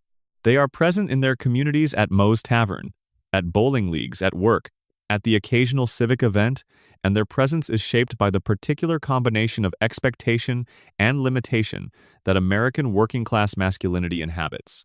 They are supposed to provide. They provide, more or less. They are supposed to be strong. They are strong in some ways and weak in others, and the ways in which they are weak are often more significant than the ways in which they are strong. They love their families with the particular imprecision of people who were not well taught how to do it and are figuring it out in real time. Homer's friendship with Barney is the show's deepest portrait of male friendship, and it is a friendship that has been damaged by Homer's carelessness, the first beer without either of them quite being able to address the damage directly. They are friends in the way that men who have been friends since before they knew who they were going to become are friends. Through the accumulated weight of shared history, rather than through any current assessment of compatibility, they would not choose each other now. They would not recognize each other as natural companions, meeting for the first time as adults. But they met before those assessments were possible, and the friendship formed before either of them was formed, and now the friendship is part of who they are, in a way that makes it persist past any reasonable accounting of its merits. This is the durable kind of friendship, not the best kind, but the most real kind. Section 10. The Geography of Nowhere. Springfield's impossible location. You cannot find Springfield on a map. This is not a limitation of the available cartography. It is a design decision, made deliberately, maintained consistently, and defended occasionally by the show's creators, with a combination of winking humor and genuine commitment to the bit. Springfield has no state. Springfield has no coordinates. Springfield exists in the specific territory of American imagination that is everywhere and nowhere, the shared mental map of a country that is large enough to contain many versions of the same place. Matt Groening has said, in various interviews over the years, that he named Springfield after Springfield, Oregon, because he grew up near it and because Springfield is one of the most common city names in the country. By choosing that name, he was choosing a kind of anonymity, a place name that would not belong specifically to any of the many real Springfields, but would resonate with all of them. Every viewer who grew up near a Springfield would feel, perhaps, a faint pull of recognition. Every viewer who grew up near a town with a nuclear plant, or a tire fire, or a corrupt local government would find something of their town in Springfield. This was the intent. The geography was always meant to be impressionistic rather than specific. But the show has gone further than impressionism. It has actively, gleefully contradicted itself about Springfield's location in ways that exceed what simple vagueness would require. In one episode, Springfield is clearly landlocked, surrounded by nothing but other small American towns and whatever wilderness lies between them. In another, Springfield has a working harbor with ships. In one, the nearest large city is in one region of the country. In another, a different large city is referenced as being nearby. The state capital has been called Capital City. The state abbreviation has been shown as NT, a letter combination that corresponds to no American state. The show has done this so consistently and with such apparent pleasure that it has to be understood as something other than continuity failure. The writers know they are doing it. They are doing it on purpose. Springfield's geographic incoherence is the show's longest-running joke that is not technically a joke. It is never played for laughs exactly. It is just maintained, persistently, as a feature of the show's world. The message is, you cannot locate Springfield precisely, and any attempt to do so will be defeated. What does that mean? The simplest reading is the one Groening has offered. Springfield is everywhere, so it shouldn't be specifically anywhere. The more interesting reading is that Springfield's geographic evasiveness is connected to its moral evasiveness. A town that cannot be pinned to a map cannot be regulated by any specific regulatory body. It cannot be sued in any particular jurisdiction. It cannot be investigated by any specific state authority. When the EPA shows up in the Simpsons movie to deal with Springfield's environmental catastrophe, they are operating at the federal level precisely because no state has a clear claim to the jurisdiction. Springfield has maneuvered itself, through the simple expedient of refusing to be located, into a regulatory blind spot. This is funnier and darker the more you think about it. The nuclear plant, the source of all of Springfield's environmental problems, the facility that has been leaking radioactive material into the water supply for decades, that has accumulated hundreds of safety violations, that has been the subject of multiple attempted investigations, exists in a jurisdiction that cannot be precisely specified. Whoever should be regulating it is unclear, because where it is unclear. The town has protected itself from accountability by the simple and brilliant method of not having a fixed address. There is a philosophical dimension to Springfield's location that the show touches on occasionally without fully exploring. America, as a concept, has always been somewhat vague about where it is. The idea of America, the dream, the promise, the particular set of beliefs about freedom and opportunity and the rights of individuals has never been perfectly coincident with any specific geographic territory. The place called America is always somewhat different from the idea of America, and both of them are always in motion, always being renegotiated, always containing contradictions between what is claimed and what is delivered. Springfield, which is everywhere and nowhere, which looks like the heartland but borders the coast, which has mountains and deserts and harbors and forests, is a cartoon version of this genuine American quality, the unresolved relationship between the idea of the place and the reality of it. This reading is perhaps more philosophical weight than a show about a cartoon family of yellow people can comfortably bear. But the show has always borne more weight than it appears to. The joke about Springfield's location is the joke about the joke. It is funny that the show can't decide where Springfield is, and then it is interesting, and then if you stay with it long enough, it becomes something like a genuine observation about what makes American places American. They are not primarily located in geography. They are located in culture, in memory, in the shared construction of an idea that keeps getting revised to match what the people who hold it need it to be. Springfield is where you are from if you are from America. It is the town behind every American town, the platonic version that every actual town is trying and failing to perfectly instantiate. The Quick E-Mart is every convenience store. Moe's Tavern is every dive bar.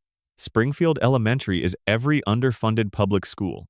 The nuclear plant is every industrial facility that provides jobs and generates fear simultaneously. These are not Springfield's specific features. They are America's features, assembled in one place, given particular form and particular faces and particular jokes, so that the general becomes personal and the personal illuminates the general. There is a reason why the show has never relocated. It has never moved to a different setting, never tried a different geography, never experimented with a version of itself that is not Springfield. The show is Springfield. Springfield is not a setting for the show's stories. Springfield is the story, or at least the irreducible container in which all the stories become possible. Remove the nuclear plant and you lose Burns.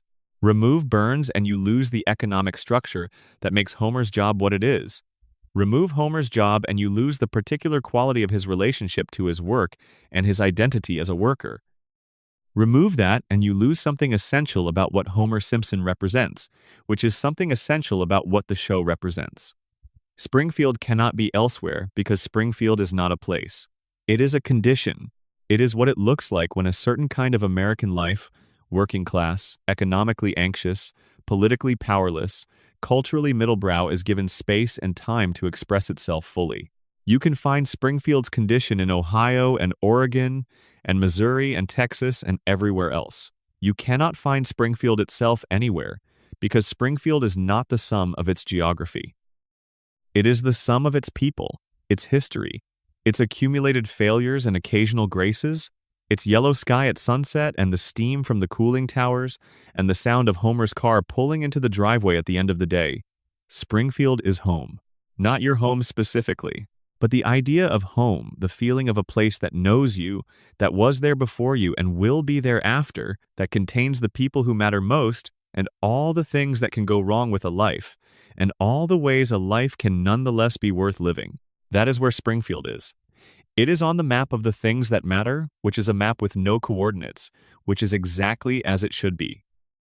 The Principal and the Pauper episode, the story of Armin Tamzarian, the man who was not Seymour Skinner, is the show's most direct exploration of Springfield's relationship with its own official narrative. And it is worth spending time with here because it illuminates the geography question from an unexpected angle. The episode is about a town deciding, collectively and legally, which version of its reality it prefers. The true story that their principal is an imposter, that the real Seymour Skinner is a different man entirely, is expelled from Springfield along with the real Skinner himself. The preferred story that Armin Tamzarian is Seymour Skinner, always was, and the official narrative has always been true, is reinstated by judicial decree. This is Springfield's geography operating at the level of biography. Springfield does not have a fixed location because Springfield has decided that a fixed location is not useful.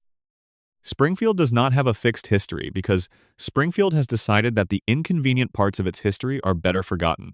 Springfield does not have a principal with a fixed identity because the identity that fits the community's needs is more important than the identity that is factually accurate. These are all instances of the same civic mechanism. the community deciding what is true in the face of what is actually true, and enforcing its decision with sufficient force to make the distinction eventually meaningless. A town that would vote to make a man legally who he is not is a town that would also vote to put itself on the map wherever is most convenient, to establish its history as whatever best serves its present interests, to maintain whatever official narrative allows it to keep functioning without confronting the things that would require change. Springfield's geographic impossibility and Springfield's biographical flexibility are the same thing. The town is wherever it needs to be. The people in it are whoever they have agreed to be. The truth is whatever the town has decided not to contradict. This mechanism, collective social agreement as reality maintenance, is not peculiar to Springfield. Real communities do this too. Every community maintains official narratives about itself that are more flattering than the full story, that select certain facts and minimize others, that agree on which events should be remembered and which should fade. The difference with Springfield is that the show makes the mechanism visible. In the Tamzarian episode, the vote is literally held. The judge literally issues a decree. The real Skinner is literally expelled. Elsewhere, this process happens without formal acknowledgement. It happens in the gradual forgetting of inconvenient history, in the social pressure not to discuss certain subjects, in the communal decision to let sleeping dogs lie. Springfield makes explicit what other communities do implicitly. The question of where Springfield is in this light is not primarily a geographic question. It is a question about what kind of place Springfield has agreed to be. A place that can be anywhere can also be a place that escapes accountability, that evades the specific consequences that accrue to specific locations with specific regulatory histories and specific environmental records. Springfield's floating geography is Springfield's greatest civic achievement and its most effective defense mechanism. You cannot call to account a town you cannot find. You cannot regulate what you cannot locate. Springfield has placed itself outside the jurisdiction of truth by the simple and elegant method of never quite agreeing to be in one place long enough for the truth to catch up. The American quality of this defense mechanism is worth noting. America has always had a complicated relationship with the fixity of its own story. The national narrative is perpetually revised. The history taught in schools changes. The heroes celebrated change. The events foregrounded and the events minimized change with each generation's decision about what the story of the country should be. This is sometimes described as progress and sometimes as loss, depending on what has been revised and in whose interest. Springfield's geographic and narrative flexibility is a cartoon version of this national quality. The refusal to be pinned down, the insistence on the right to continue to decide what the story is and where it is set, the understanding that the story is always more important than the facts it is supposedly drawn from. The idea of Springfield as a kind of mythological anywhere place raises the question of what it would mean to actually find it. If you could locate Springfield with perfect precision, pin it to a specific county in a specific state, drive to it, walk its streets, what would you find? You would find, presumably, a town that looks like the show but is not quite the show. A town with a nuclear plant, and a school, and a courthouse, and a bar, with people living their ordinary lives in ordinary ways, without any awareness that they were inhabiting a myth. The mythological quality of Springfield is entirely a product of observation of the way the show has looked at American small-town life, and found in it something universal. This is the paradox of all effective fiction about real places. The fictional place is more essentially itself than the real place could be, because the fictional place has been stripped of everything irrelevant and concentrated into the qualities that matter. The Springfield on television is more Springfield than any real Springfield could be. It is Springfield distilled, Springfield at its highest proof, Springfield with all the mundane complexity of actual places removed and replaced with the distilled complexity of the qualities the show is interested in. Every real American town is, in part, a Springfield. Not the whole Springfield, not the nuclear plant and the yellow-skinned family and the cartoon logic, but the underlying pattern. The economic structure built around a single industry or employer, the political culture shaped by that economic structure, the community life that sustains itself around the edges of work and family, the slowly accumulating tensions between what the town used to be and what it is becoming and what it might yet be, these patterns are Springfield's patterns, repeated across the geography of the country in forms that are specific and local, but recognizable as instances of something general. The show's achievement in this regard, is to have made the general feel personal. Springfield is not a statistical average. It is a character, as fully realized as any of the individuals who inhabit it.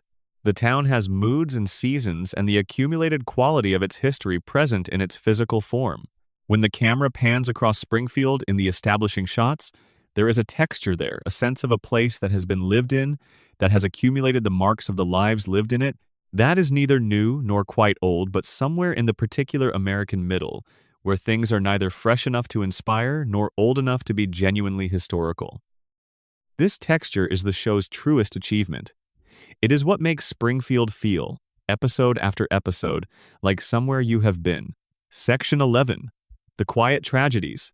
Ned Flanders, Barney Gumble, Krusty, and the characters who carry everything. The most important character in The Simpsons is not Homer. Homer is the center of the show, the sun around which the other characters orbit. But he is not its most important character in the sense of the character who carries the show's deepest truths. That character is Ned Flanders, who lives next door and has been losing, slowly and quietly, for 36 years. Ned is everything Homer is not. He is patient where Homer is impulsive. He is devout where Homer is irreverent. He is financially responsible, physically fit, genuinely kind, consistently generous, and entirely at the mercy of a universe that seems designed to test those qualities to their limit. His wife died. His house was destroyed. His father was a beatnik who did not believe in discipline, and his mother was similarly permissive, and together they produced a child who was so wild that he had to be institutionalized and subjected to behavioral conditioning that suppressed his natural aggression so completely that he has spent his adult life unable to experience the anger that his circumstances richly warrant. This is the secret of Ned Flanders. His goodness is not natural, it is engineered. The kindness and patience that make him Springfield's most admirable citizen are the products of a medical intervention performed on him as a child without his consent, to address behaviors that were themselves the product of his parents' failures. Ned did not choose to be this way.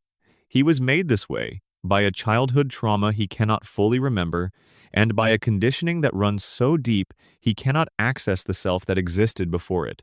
He performs goodness not because goodness comes naturally to him, but because the alternative, the anger, the grief, the accumulated resentment of a man who does everything right and receives nothing commensurate in return, has been walled off behind decades of behavioral suppression.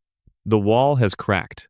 In the episode where Springfield's community botches the reconstruction of his hurricane-damaged house so thoroughly that it collapses immediately, Ned breaks. The collapse is both literal and internal. He screams at his neighbors. He says things that have been building for years, the honest assessments of people who have wronged him, the accumulated weight of grace given to people who did not earn it and did not appreciate it. The breakdown is one of the most dramatically real moments the show has ever produced. This is a man whose coping mechanism failed. This is what lies underneath the cheerful Flanderisms and the neighborly waves and the perpetual willingness to help. Bottomless grief. Furious despair. The profound loneliness of someone who has tried, with everything he has, to be good in a world that does not reward goodness. He was institutionalized after the breakdown, treated, returned to his equilibrium, or the medically produced approximation of equilibrium that is his version of it. And he went back to being Ned. He went back to waving at Homer, to lending his tools, to going to church, to praying to a God who does not seem to answer his specific prayers with anything like the frequency that Ned's level of devotion might warrant. God speaks to Homer. This is established fact in the show's canon. Homer and God have had direct conversations on multiple occasions. God has appeared to Homer in a dream and engaged with him as a peer, one working-class man to another, talking about football and existence with the easy familiarity of longtime acquaintances. Homer, who sleeps through sermons and skips church when the game is on, has a direct line to the divine. Ned, who has organized his entire life around faith, who reads scripture and attends services and prays with genuine conviction, has never received anything comparable. The universe of The Simpsons, which is occasionally willing to suggest that it has a moral logic, is here at its most direct and most brutal. The drunk who does not try gets the grace that the saint who tries everything cannot access. This is not an accident. The show is making an argument about the relationship between virtue and reward that is genuinely dark if you look at it steadily. Ned's goodness is not rewarded, because the universe of Springfield is not a universe that operates on merit. Burns has his treatments. Homer has his luck. The town has its collective amnesia. The system does not distribute its goods according to deserving. It distributes them according to power and wealth and the particular kind of resilience that comes not from trying to be good, but from not thinking too carefully about whether you are. Ned thinks about it all the time. That is, paradoxically, his greatest disadvantage. Then there is Barney Gumble. Barney is Homer's best friend from childhood, and the show has given us his backstory with a quiet devastation that is easy to miss because it is delivered in a single throwaway moment. Barney was, before his drinking, a person of considerable intelligence and potential. He was college-bound, he was going places, and then, on the night before he was supposed to leave for a future that actually matched his abilities, Homer offered him a beer. Just the one, just to celebrate. And Barney, who had never drunk before that night, liked it too much. The future that was waiting for him dissolved over the following years into the Barney we know, the belching, the staggering, the warmth and charm and fundamental decency that survive the alcoholism because they are bone deep, but also the waste, the daily confirmation that someone is not becoming what they could have been. Barney has had periods of sobriety in the show. Stretches where he cleans up and the potential reasserts itself, and you can see who he was going to be, shining through the damage like light through old glass. But the show has never committed to his recovery. He falls back. He always falls back. And this is not cruelty on the show's part. It is honesty. The show understands that addiction is not a plot with a resolution. It is a condition with management periods and relapse periods and the ongoing work of not drowning in the thing that would like to drown you. Barney's story is ongoing and unresolved because that is the honest shape of the kind of story it is. Homer is responsible for Barney's drinking. This fact is established and then never revisited in any meaningful way. Homer handed Barney the first beer. Homer introduced the substance that derailed Barney's trajectory, and Homer does not carry this. It does not appear to weigh on him. This is consistent with Homer's character. He is not a person who is good at maintaining awareness of his impact on others over time, but it is also an observation about a certain kind of damage. The damage Homer did to Barney was real and significant and ongoing, and the person who did it has moved on in the way that people who do not pay attention to consequences tend to move on, without consequence, into the next episode.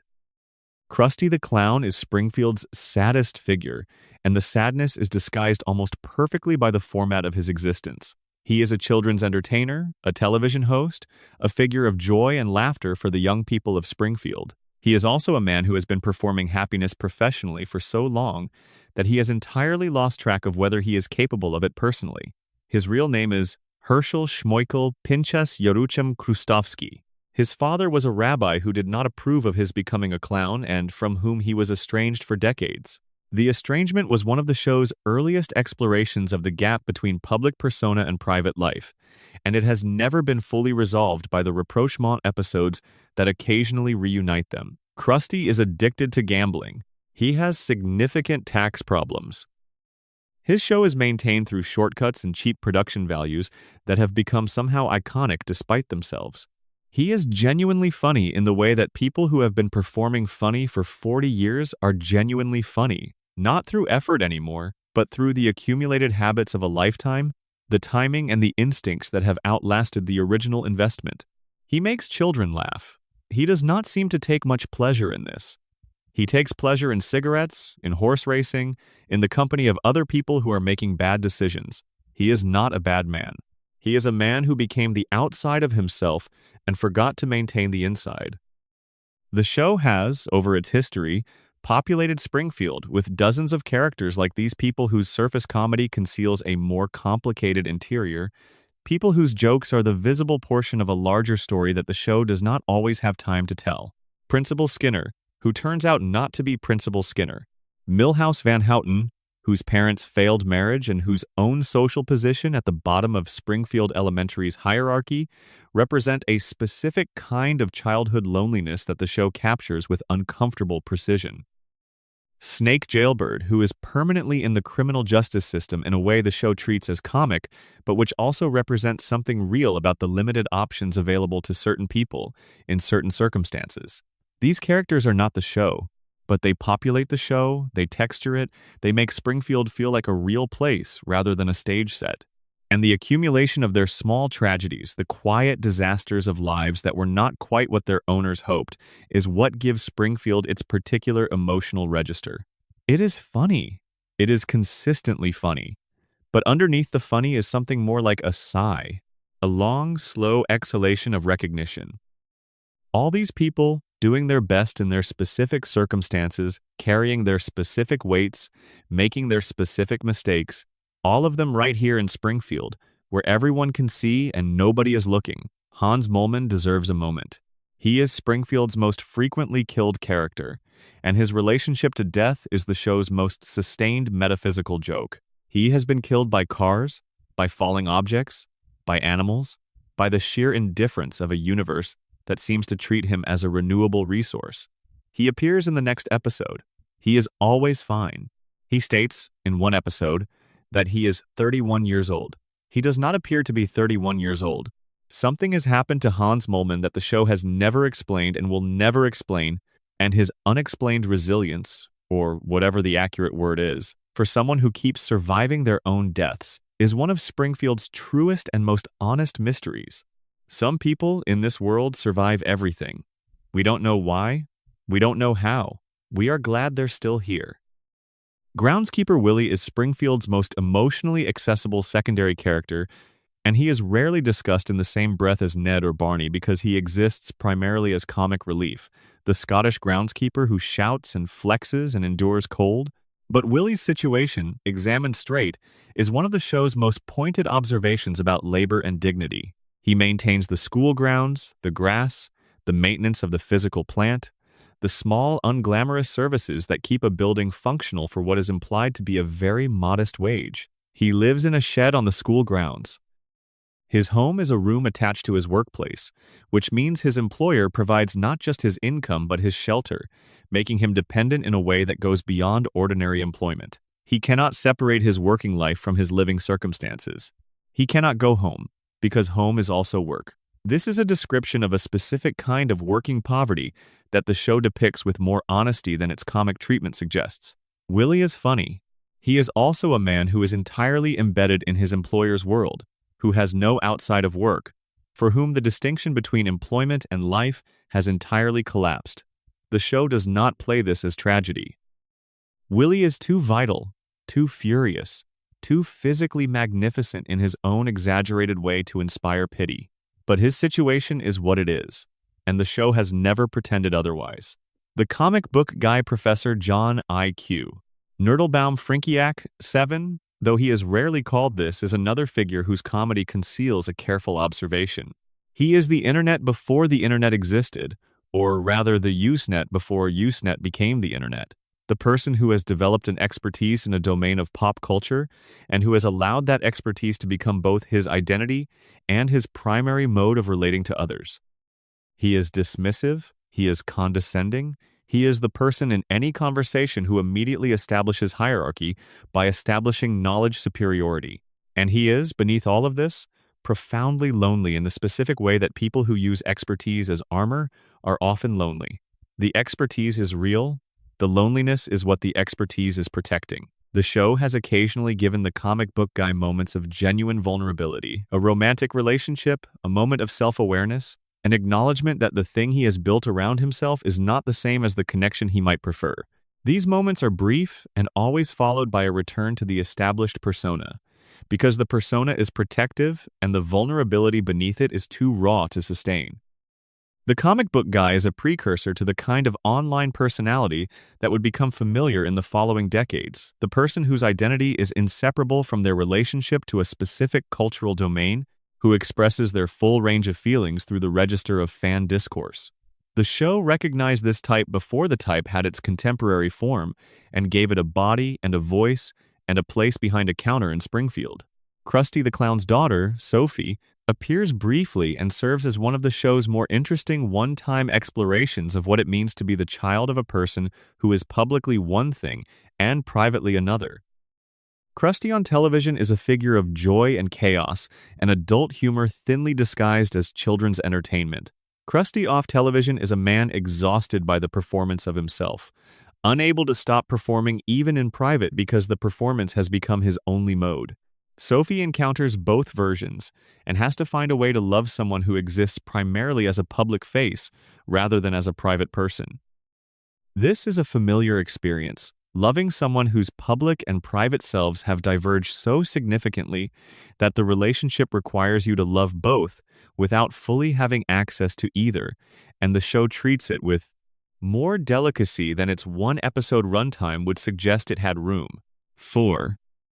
The secondary characters of Springfield, taken together, are the show's most comprehensive argument for a particular view of American community, that it is full of people who are more than what they appear, who carry histories and wounds and gifts that the surface of their lives does not display, who are trying and sometimes failing, and sometimes succeeding in ways that do not attract attention, because the things that attract attention in Springfield, as in America, are the dramatic failures and the dramatic successes, rather than the sustained, quiet efforts of ordinary people doing their best in ordinary circumstances.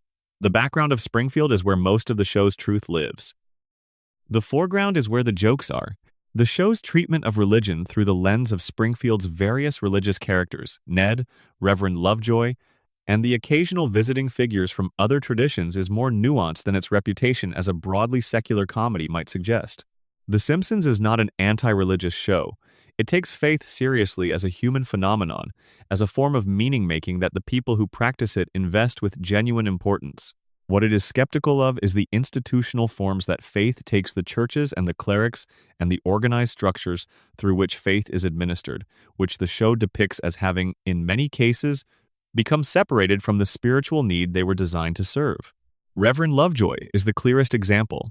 He is a minister who has lost his ministry, a man of God who has run out of God, and the show treats this not as a scandal, but as an ordinary outcome of a certain kind of service.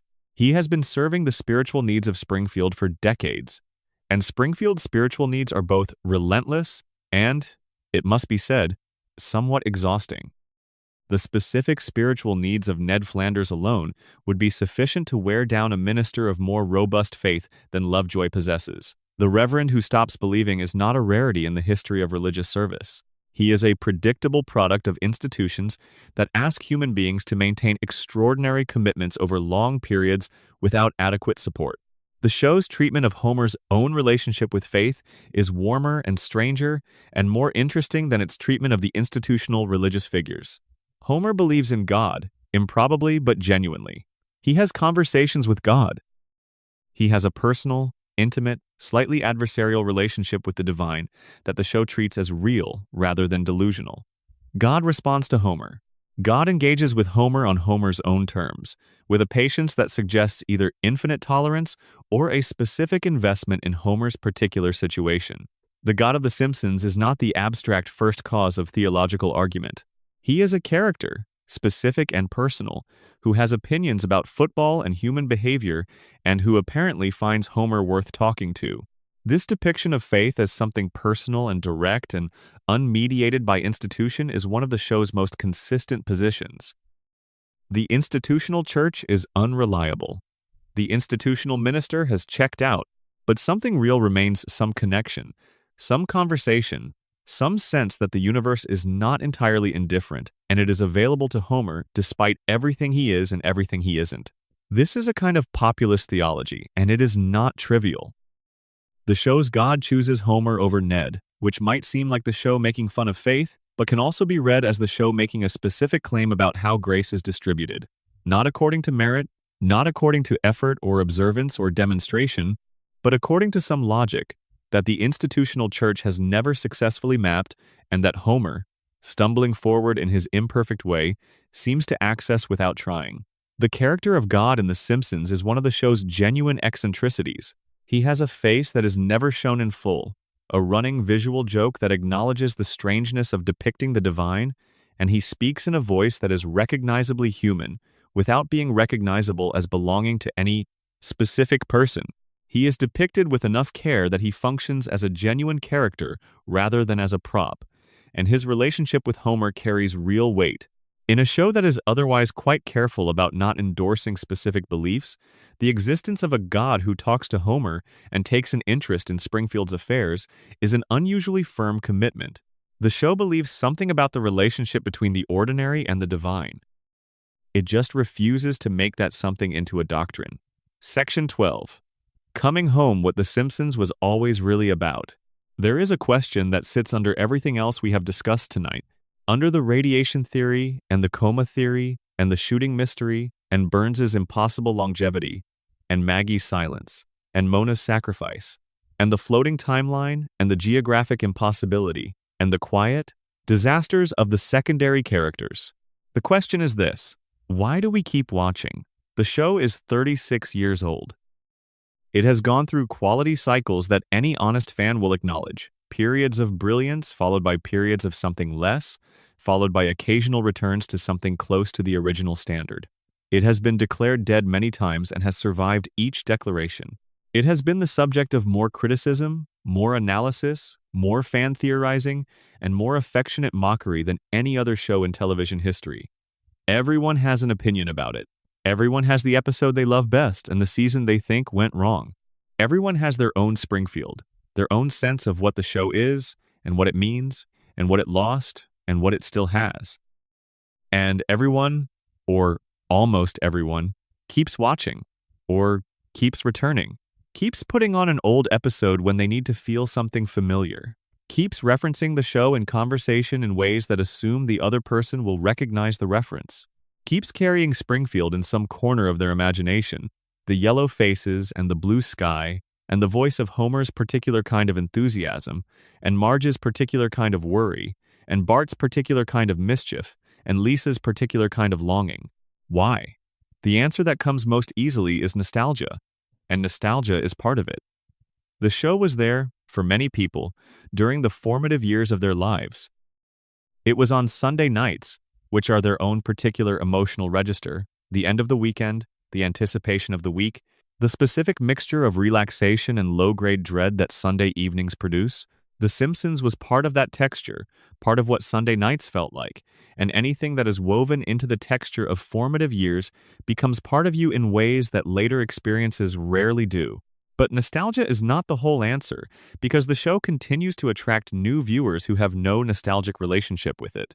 Young people who watch it now, who did not grow up with it, find something in it that keeps them watching some quality that is not about their personal history with the show, but about what the show itself is.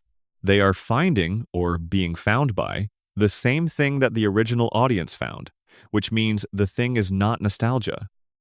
Nostalgia is the form it takes for one audience. There is something else underneath. That something else is, I think, the show's fundamental honesty about the experience of being a family in America, which is to say the experience of being any kind of family in any kind of place, because the specific pressures of that experience are broadly recognizable, even across cultural differences. The specific pressures are not having enough money to feel entirely secure, not having enough time to be entirely present with the people you love, making choices under those conditions that you know are imperfect and that you make anyway because the alternatives are unclear or unavailable. Living with the consequences of those choices in a house that is both a refuge and a pressure cooker, with people who know you better than anyone else, and who can therefore hurt you more effectively than anyone else, and who you love with a completeness that makes no sense in terms of their actual qualities as human beings. Homer Simpson is not a good man in the simple sense. He is selfish, and he is careless, and he does not think through consequences.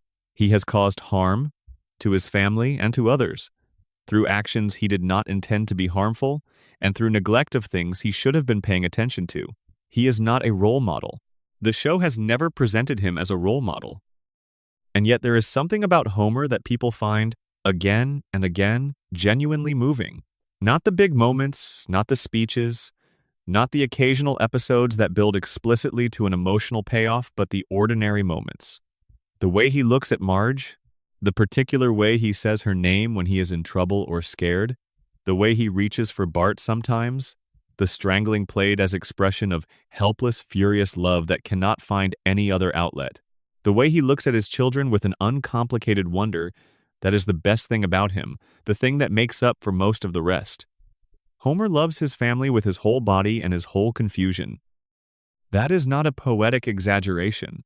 He does not love them thoughtfully or gracefully or with any particular skill. He loves them the way a person who is not naturally good at love manages to love urgently, imperfectly, with more feeling than form, in ways that sometimes make everything worse and sometimes make everything okay.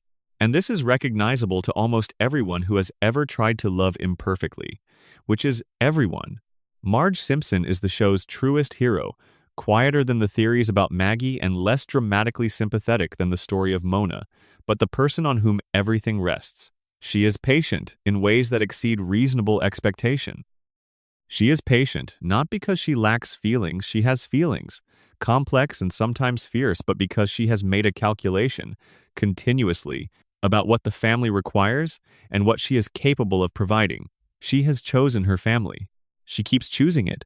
Every episode where something goes wrong and Marge might, by any reasonable assessment, decide that enough is enough, ends with Marge deciding that enough has not been enough. She stays. She rebuilds. She holds the thing together. This is not presented as self-abnegation. The show is careful not to present Marge as a martyr, not to suggest that her patience is simply a failure to stand up for herself. She is fully capable of standing up for herself. She has done it many times, in episodes where her own needs and desires push back against the family's collective inertia. Her patience is a choice, made by a person who values the specific thing that exists on Evergreen Terrace more than she values the alternatives. This may be the show's most radical position, that choosing an imperfect family, fully knowing its imperfections, is not weakness but love. The house on Evergreen Terrace has been the setting for every story The Simpsons has ever told, even the stories that happen elsewhere. Every adventure, every disaster, every improbable journey ends in that house. The couch gag, which begins every episode, deposits the family on that couch in one form or another, sometimes in elaborate parody, sometimes in simple domestic normality, but always in the same place, the family assembled, the television on. The couch is Springfield's image of home distilled to its simplest form, the specific place where the specific people gather. Not the city, not the country, not any grand concept of belonging, just this couch, these people, this house at this address. The show will keep making this same point in every episode for as long as it runs. It will keep returning the family to the couch. It will keep deploying the joke of the couch gag's elaborate variation and then the simple arrival on the familiar cushions. And each time it does, it is saying the same thing it has always been saying, which is, here, this is where we are. This is where we end up. Wherever else we go, whatever else happens, we end up here, together. On the couch, in Springfield, which is nowhere, which is everywhere, which is where you are watching from right now. The theories we've walked through tonight, the radiation in the water, the dream in the hospital, the mystery of who shot Mr. Burns, the impossible age of the man who owns the plant, the silence of the baby who knows everything, the sacrifice of the mother who never came back, the predictions that turned out to be observations, the timeline that refuses to move. All of these theories are, in their different ways, attempts to understand how a television show can last 36 years and still feel like it means something. How can characters stay the same age for decades and still feel alive? How can a story be told 800 times and still be worth telling? How can a yellow-skinned cartoon family in an impossible town be the vessel for something true about the experience of being human? The answer is that the theories are not really about the show. They are about the people who watch it. The coma theory is not about Homer's medical condition. It is about the feeling of loving something so much that you would rather dream it than wake up to a version of it that has changed. The radiation theory is not about nuclear contamination. It is about the feeling of living in a system that is damaging you in ways you cannot see and cannot quite name, that has been damaging you for so long that you have normalized the damage. The mystery of who shot Mr. Burns is not about narrative resolution. It is about the feeling of living in a world where the powerful escape consequences and the powerless are assigned blame, and the official story is not the true story, and everyone knows this and nothing changes. These are feelings that people recognize. They are not comfortable feelings.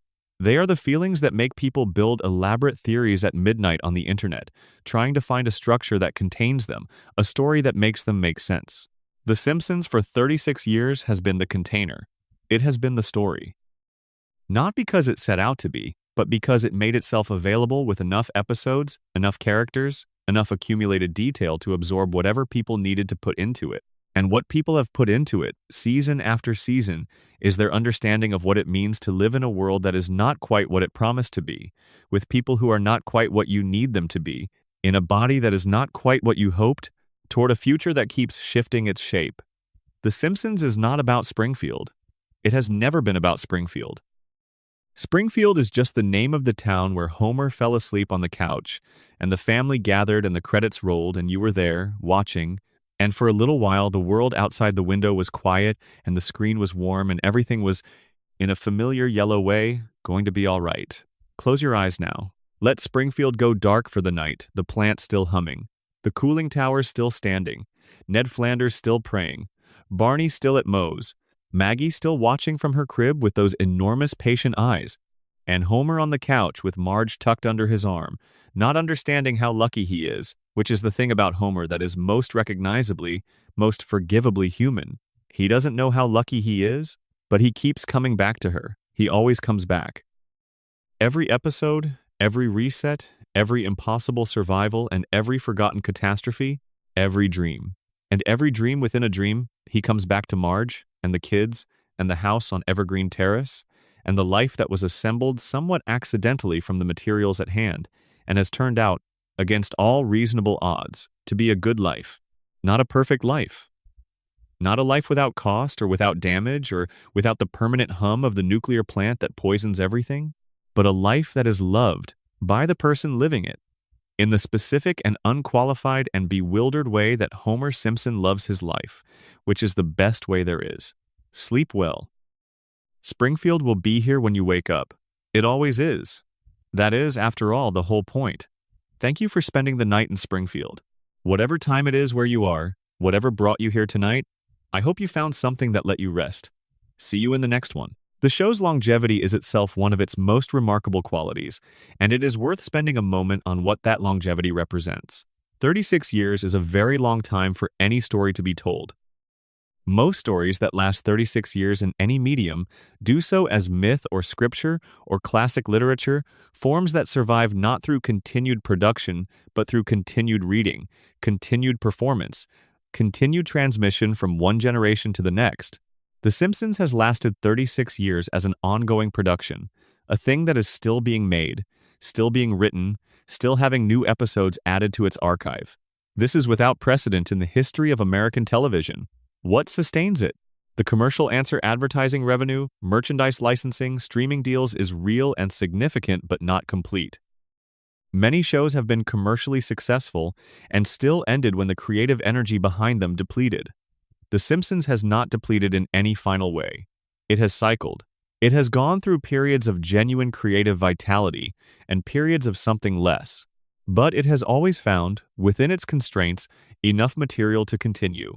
The constraints themselves, the floating timeline, the unchanging characters, the same house and town, and nuclear plant have turned out to be generative rather than limiting.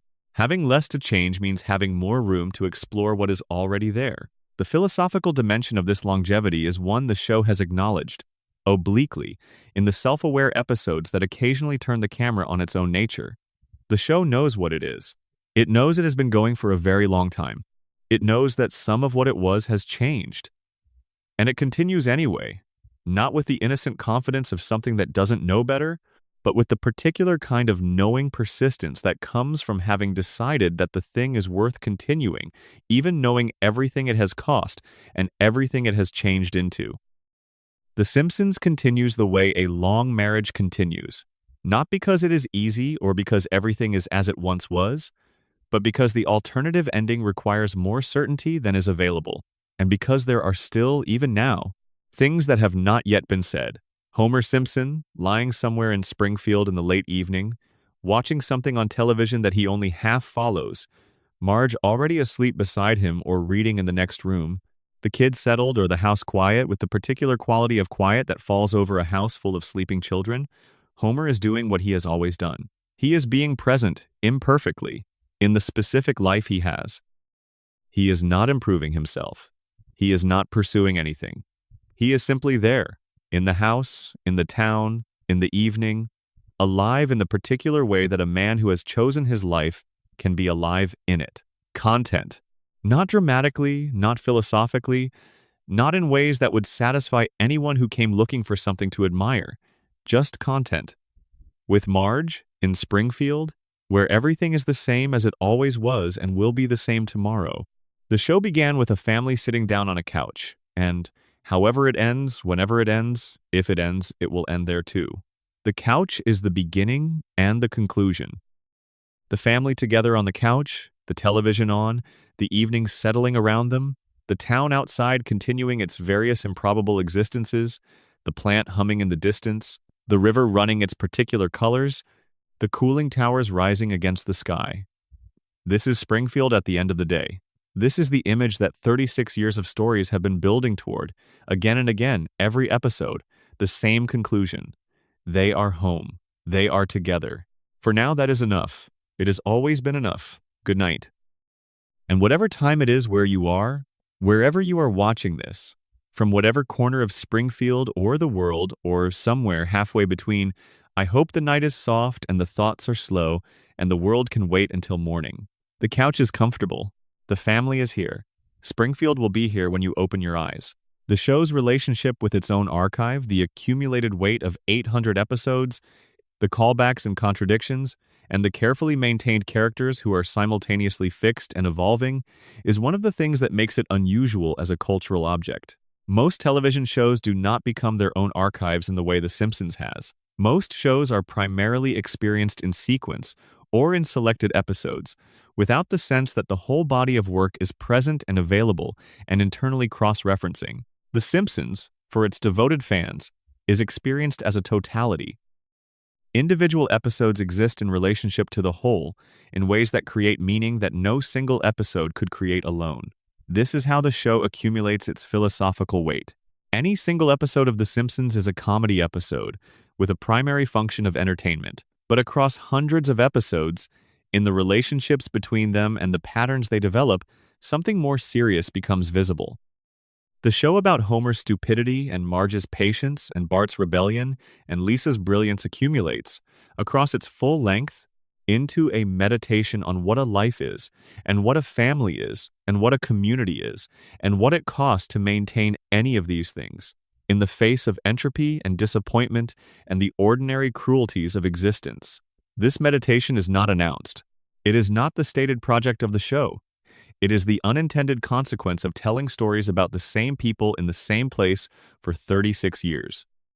The fans who engage most deeply with the show are, in a sense, reading the archive the way scholars read a long text looking for the patterns that become visible only in the aggregate, the recurring themes and the buried structures, the moments where the show says something specific that it has been approaching obliquely across many episodes. This is why the fan theories matter, why they generate the level of engagement they do. They are attempts to read the archive as a coherent whole, to find the hidden story that the individual episodes do not tell. And the archive, rich and contradictory and imperfectly consistent as it is, rewards this kind of reading. It has enough material, enough complexity, enough genuine depth that the readings it generates say true things even when they are not literally true.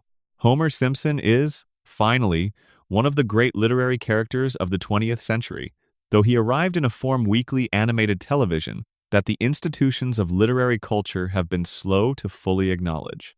He is great not because he is admirable or because his story is dramatic or because he achieves something. He is great because he is specific and because he is general at once, the specific fat man from the specific yellow American town who is also the general figure of the person who loves their family in their specific imperfect way and keeps going despite everything. He is a fool in the classical sense, someone who lacks the sophistication to protect himself from his own nature. And he is a kind of hero in the classical sense too, someone who, despite lacking sophistication, manages through love and luck and the particular grace available to fools to arrive most nights, at something that functions as a good outcome. He will always be on that couch. Marge will always be beside him. The television will always be on. The night outside will always be the same Springfield night. The plant humming. The stars in whatever configuration Springfield's floating geography grants them. This is the image that will persist. Not the individual episodes, not the specific jokes, though the jokes will persist too, in quotation and in cultural reference, long after the episodes that generated them are forgotten. The image that will persist is this one: a family on a couch, in a house, in a town, alive in the evening, together, ordinary, happy in the specific way that people who don't know they're happy are happy, which is the truest way. Rest now. Let the image hold. Let Springfield be what it has always been, the place you return to, the place that stays. The plant hums. The towers stand. Homer breathes. Marge breathes. The children sleep. And the night holds everything gently, the way a good night does, as if it knows how much depends on the people inside it getting their rest. Springfield will be here when you wake up. It always is.